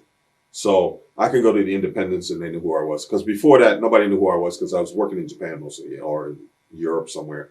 So a lot of people in the States had no idea who the heck Bad News was. How much had Benoit improved by that time? Oh, he was improving by leaps and bounds because, he was in Japan for a year and a half there. And then, I actually tried to get him when I was there into into the WWF. And Vince said, "Oh, I'll take care of it and everything." Of course, nothing happened. And then he went down to WCW. And I didn't know he was unhappy down there because one time he came into town, he called me up. He says, "I'd like to take you out to lunch and just talk to you, you know." And he was telling me what was going on in the WCW because I never didn't work there, so I didn't know what was going on. Did they ever offer you a job? No, I actually called up down there and I called up the office at least 50 times. Right. Dusty was the booker there, right? So I figured this ain't gonna work. Right. So the woman that would answer the telephone, she actually started to think that she wasn't giving. I was thinking that she wasn't giving the messages to Dusty. She says, "Okay, Dusty's in here. I'm going to leave it on speakerphone so you can hear for yourself." Right. Okay. So now she says, "Dusty, bad news on the phone again. He's trying to get in touch with you." "I ain't got no time for that asshole." He says, "Go on. Tell him I'm not here." All she did was say, "Did you hear that?" I said, "Fine, no problem." That was the last time I heard from him. I hadn't seen him until today. Wow. How was he today with you? Typical Dusty. "Hey, brother, what's happening?" You know, right. Typical bullshit. You were saying about Benoit lunch. You had lunch with Chris? Yeah, so I had lunch with Chris, and he told me how he was unhappy down there and everything. And I said, "Well, if there's anything I can do for you, because you like my son, man," I said, "I'll do it." And I said, "But if you're going to go to the WWF, do yourself a favor. Don't tell Vince that I helped your career along, because he will screw you left, right, and center just to get back at me, because we were that close." What are your memories of Larry Cameron? I didn't know Larry that well. I met him a couple of times. Actually, they tried to bring him in because when I left Stampede and I was down and working for Vince, they was trying to make him in my mold. But so one time when I came into town, they said, "Well, can you just come out and just be with him, try to get him over?" Right. And so I came out and the people went nuts. So I told him, "Oh yeah, this is my cousin and everything." So of course he started getting some heat, But I really didn't know him that well. What about Vader? Total asshole. Why is that? The guy believed his own BS, Like we were in one town one time, and it's Vader and Brad Riggins and myself. We're in a 6-man tag. We're against Choshu, I think Kendo Kimura, and one other kid. And Choshu was the boss then, right? So they came to me. They would always come and tell me to finish because they figured I was the senior, right? So they said, "Alan," they said, "Choshu's sick today. Don't go too long in the matches, right?" So, okay, fine. No problem. Hey, the less time, the better for me. I don't care, So I told Brad, I said, "You got any?" I said, "Brad, no problem, right?" Looking over, he's pouting. "What's wrong with you?" "I can't get none of my high spots in." I said, "Are you crazy?" I looked at Brad. We looked at each other, so laughing and said, "This guy's a total mark, man. What do you do? If they tell you to go less time, you should be happy. Less time you have to spend in the ring, the less time chance you got to wind up getting hurt, What about Chono? Chono was a good guy. Yeah, he was my junior also, and they made him a boss there, but he was good people. How about Doug Furnace and Dan Crawford? Doug Furnace and Dan Crawford. From UWA. Floor. Yeah, they were both good guys. I worked with them down in Mexico. What happened with the snake in Mexico? Was there a snake story? Yeah. It was funny. This used to irritate my wife, too, about the snakes, because I'm not afraid of snakes at all. Right. And she just really disliked this. She said, "He's trying to make a fool out of you, and he just wants to have you out there like you're scared and all this, It's going back to Amos and Andy time and Step and Fetcher and all that." She really got mad about it, And I said, "Nah, don't worry about it. I know who I am. I don't have to worry about it." So I get down to Mexico, and I just finished working with Jake. They fired me out of the WWF. So I go down there to work because I used to work for them before, and they asked me could I come to work for them. So this kid throws a snake up in the ring, a live snake, and I go over, and I step on his head and kill it. And now the kid is crying, "Oh, he killed my snake!" And he got the twin and say, "Hey, you shouldn't have thrown it in there. I'm scared of snakes, I panicked." That's awesome. Memories of wrestling a young Sexton Hardcastle. Sexton Hardcastle. Is that Adam? I think so, yeah. Yeah. I love working with him. He's a good guy. Good guy. He was funny. We were in one town in Montreal. No, it wasn't Montreal. It was just before Montreal. And of all the years in the business, I never seen this before. The people came there to the arena. The place is packed. They hated the baby faces. And you always have one or two, always like the heels. And everybody. It was different. And he was in the main event with me, right? And he's panicking now. What should I do? Oh, my God. They hate it. Yeah. I said, "Hey, you wrestle with me every night for a month, right? You become me, I become you." And that's the way we did it. He came out there, the people just booed him. They were throwing things and everything. They were cheering me and all, and that's the way we did it. Yes. Who do you think the toughest Japanese wrestler that you wrestled? What do you mean the toughest? It's like shooting wise. Shooting wise, well, you had Choshu. He was a good shooter. You had Sakaguchi, who was clumsy as hell. I hated working with him because you'd always get hurt. He'd trip over his feet and hit you in the face. Or there was always something, always a calamity working with him. And you had Choshu, you had Sakaguchi, Muto. I always liked Muto. He was pretty tough too. Who would be the toughest, like in a bar fight or street fight? In a bar fight, none of those guys. If I was in a bar fight or whatever, I'd have the Samoans with me. I wouldn't have that. Yeah. Do you have any early memories of Chris Jericho? Chris Jericho? Yeah. I met him. He was doing shows. We were doing shows out in Winnipeg for Independent out there for Don Callis, who used to go with Cyrus. Right. We used to go out there and work for him. And I always thought, this kid, he's got talent. What are your memories of Don? I like Don. He's funny. Don is funny. He just cracks me up, He just cracks it. He used to go out there and he actually brought me in when I got my knees operated on and everything. He always took care of me, He'd bring me in as his manager, and he'd go out there and he insulted people and they'd go after him. He'd jump behind me and come on, he was funny. He was good. You also worked with Christian a little bit, Christian Coage. Yeah, he's another one too. We used to call him Fifi all the time because he used to do this male nurse when he first started, right? And so one time they came down to do a show at the Saddle Dome, and I seen him. We gave each other big hugs. So I said, "Hey, Fifi, what's going on?" We're talking everything, and so Earl happened to standing next to me, and then he walked away and he goes, "Why'd you call him Fifi?" I said, "Oh, that's just a name we gave." He used to do this male gimmick, right? So then the next day they're going to the airport. They're in the airport. Of course, the boys, anything to rib them, right? They have a page. Well, Mr. Fifi, please come pick up the white phone. You got a message, I go, who the hell is that? He figured it was I that did it, He's a good guy, though. When you worked for Don Callis also, you did commentary, I think. Did you like doing commentary? Yeah, I enjoyed it. Yeah. You talked a little bit about Ricky Steamboat. What was it like working with Ricky? I worked with Ricky once, and it was a great experience. I worked with him, actually. I did an independent here in Jersey. And the guy was, what a worker. Was it humbling, to take a job as a security guy at a mall? No. Or did you enjoy it? No. I just work is work. Right. You got to live. You got to make money. So, I'm not one to say, that's just my way. No, why not? What's your opinion on the whole Bret Hart getting screwed?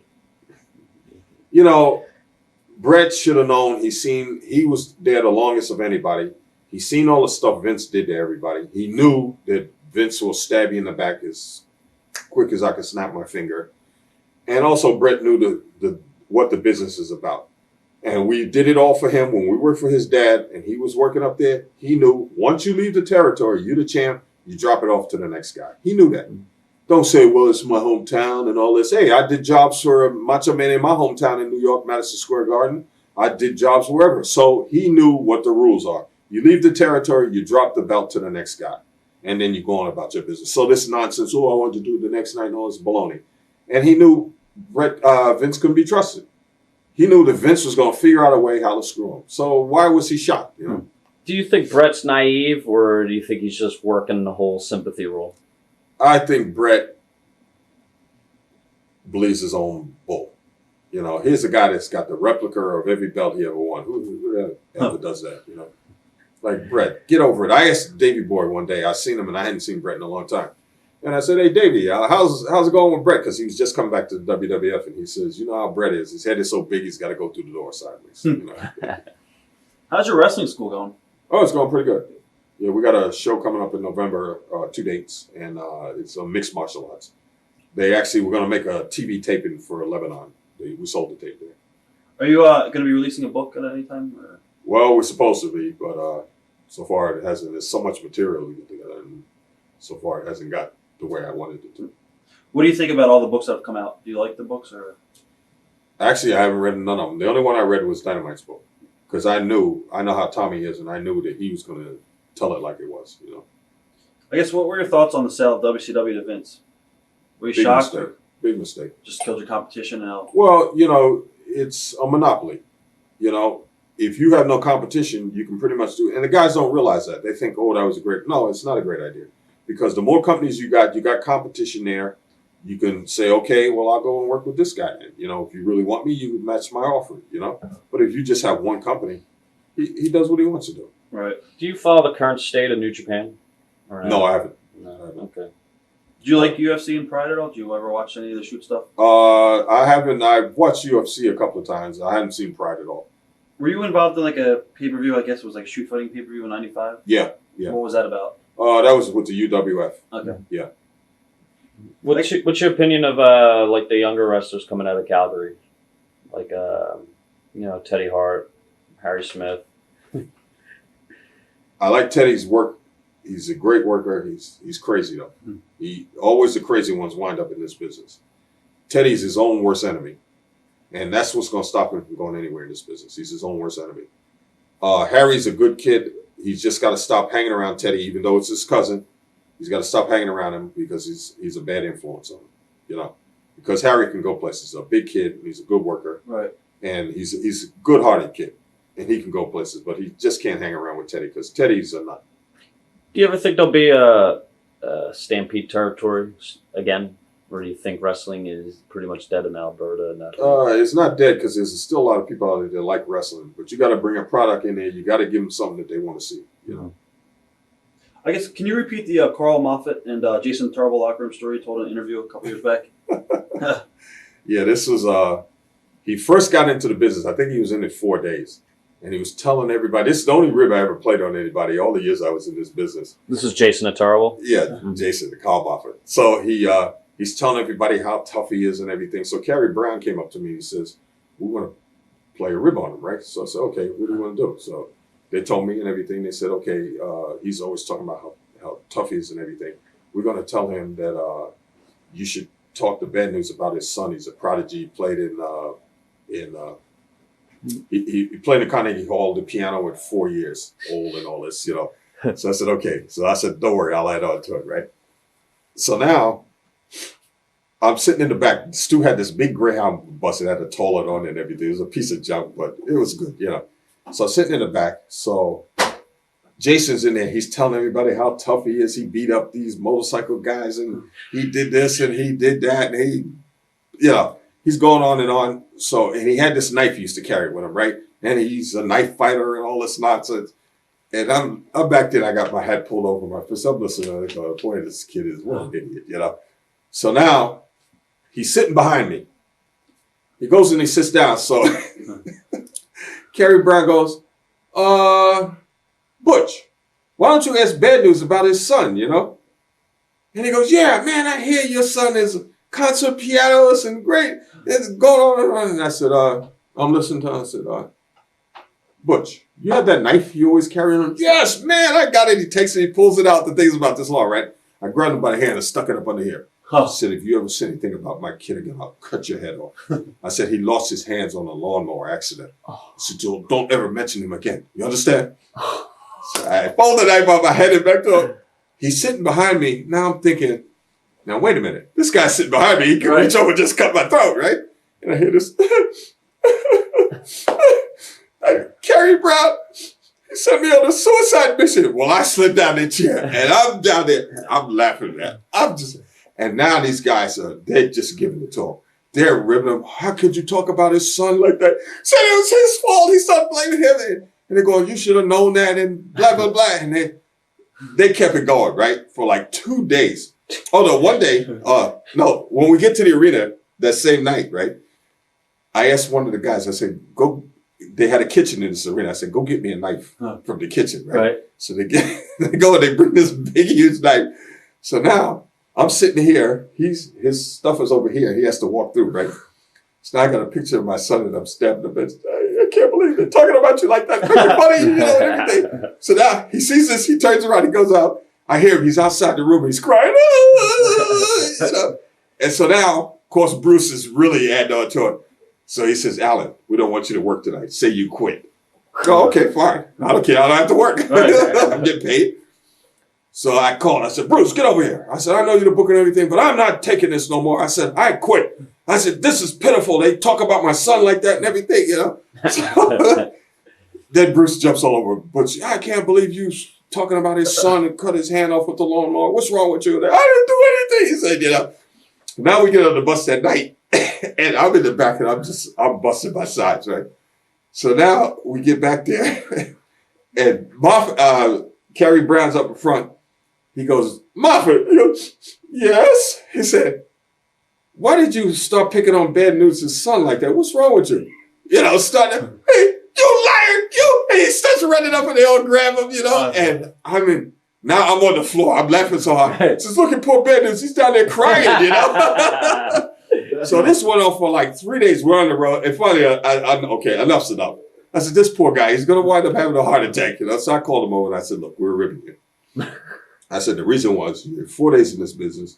You're telling us how tough you are. You're not impressing nobody. I said, we don't care. I said, you want to learn about this business? Keep your mouth shut and your ears open. That's just as simple. Oh, thank you. That's awesome. What do you miss most about the business? Nothing. Right. Truth of the matter, it's nothing. What do you think about the current product?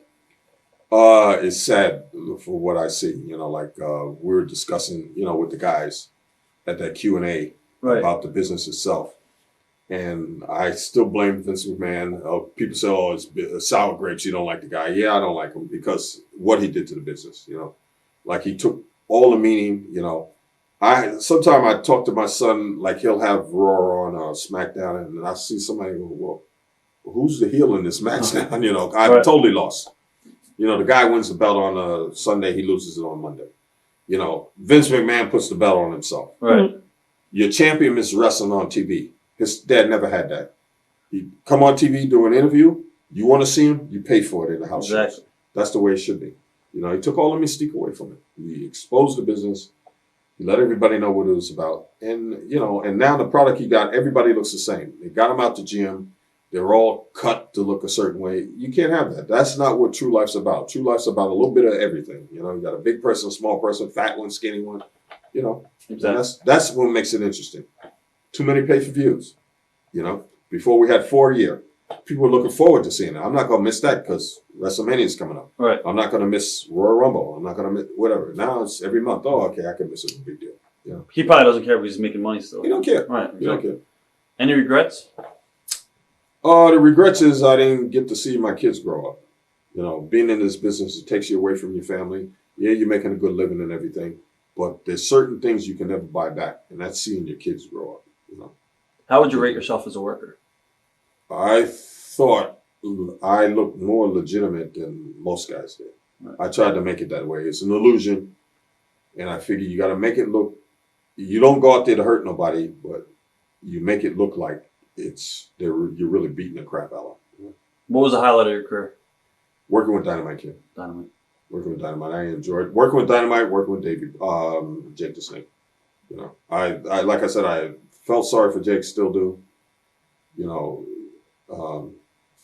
He has his problems, but working with him was one of the highlights. Do you have anything you want to say to your fans that you've never had a chance to say?